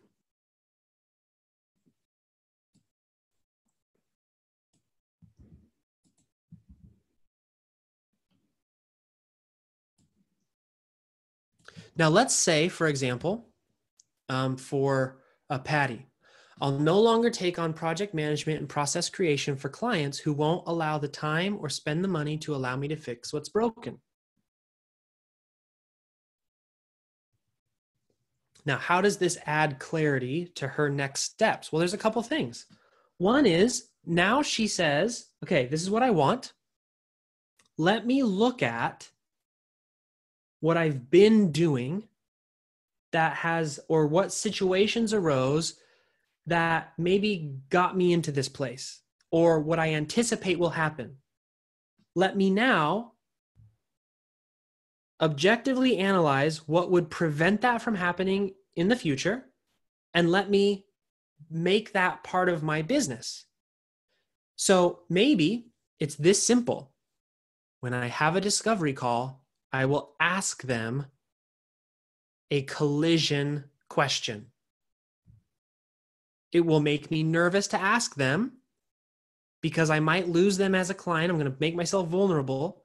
But here's what I'm going to ask them. I'm going to have this collision with everybody who comes into my business. I'm going to say, are you willing to invest to allow me to fix what's broken? Or do you typically make decisions outside of your freelancer's input? Or even something like, here's the problems. Are you willing to invest in me fixing this properly?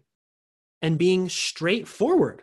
Some of you have been on calls with me before, in sales calls, types of situations. Some of you, I don't actually know if anybody on this call specifically, but some of you have been. And you know that I come across pretty direct.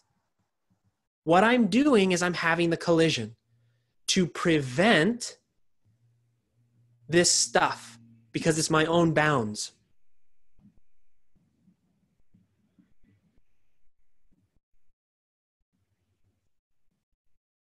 So for example, let's say you want to raise your prices. It's not about you begging for money. It's a collision conversation to get clarity for both sides. I charge $200 per blog post. How's that sound to you? Oh, that sounds too expensive. Okay, great, thanks. See ya. Clarity. Got the clarity I needed. You are not the client for me. Oh my gosh, Mike, that's so rude. Why would you? I understand how this can feel rude. I completely understand it.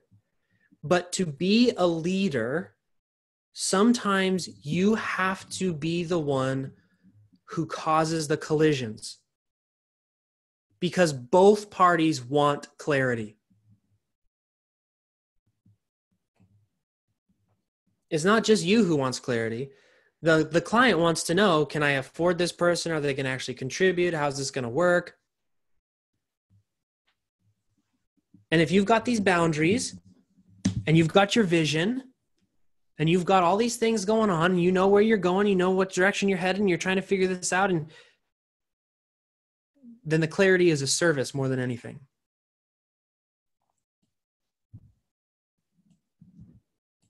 And we'll talk more about that tomorrow, by the way.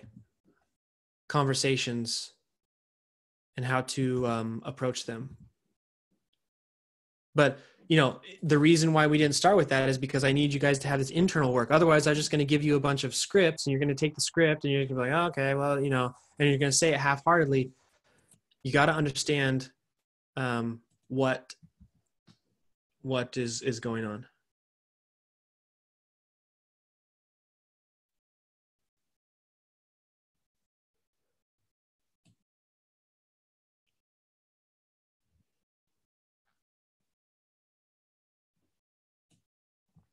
So Jessica B, the emergencies and this client that's texting, it is unfortunately collision time.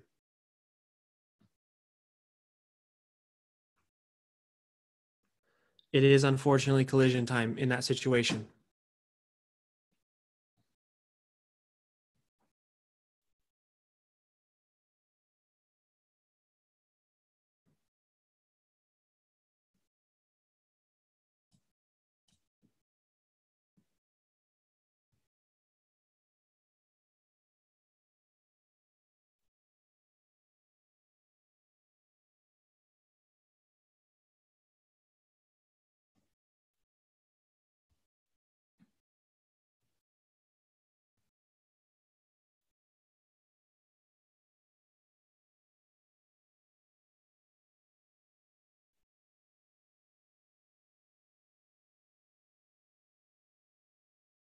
Oh, Jessica, this is beautiful. Okay, so you guys listen to this. Okay, this is the kind of stuff that prevents you guys from getting to six figures. This is the kind of stuff where, when I say I work less than you, this is what I mean.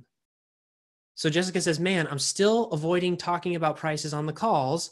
I think I need to start doing that because then I spend time putting together packages without really knowing if they can even afford me. That's a lot of work to be doing in non-clarity situations where you're not even sure if the work you're doing is going to pay off, because you put together the proposal, you say this and that. I personally prefer the collision of naming my price and moving on rather than the work of putting together something that may or may not even pay off. That's one of the little ways that I work less than most people.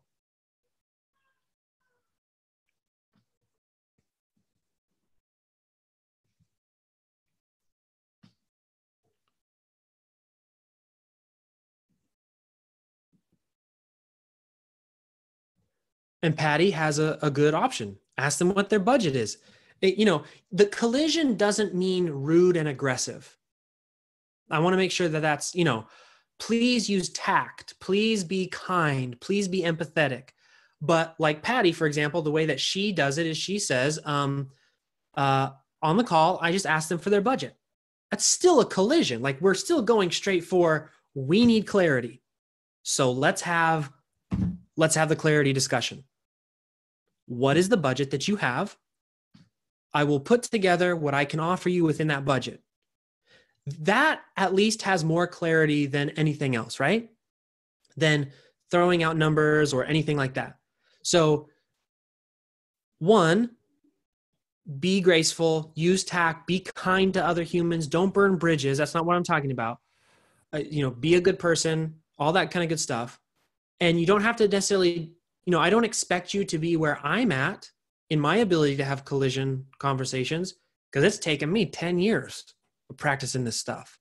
But every little bit you can move towards that, you'll have more clarity in everything you do. Is this the niche? Is this how much I should charge? Is this the right thing I should be doing? Am I good at this? Will people pay for it?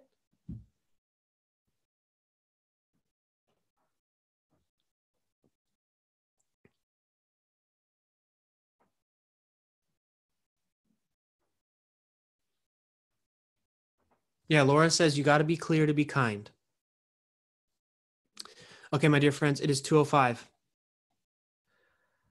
This will end our first session today. Let me see if there's any last thoughts I want to talk about.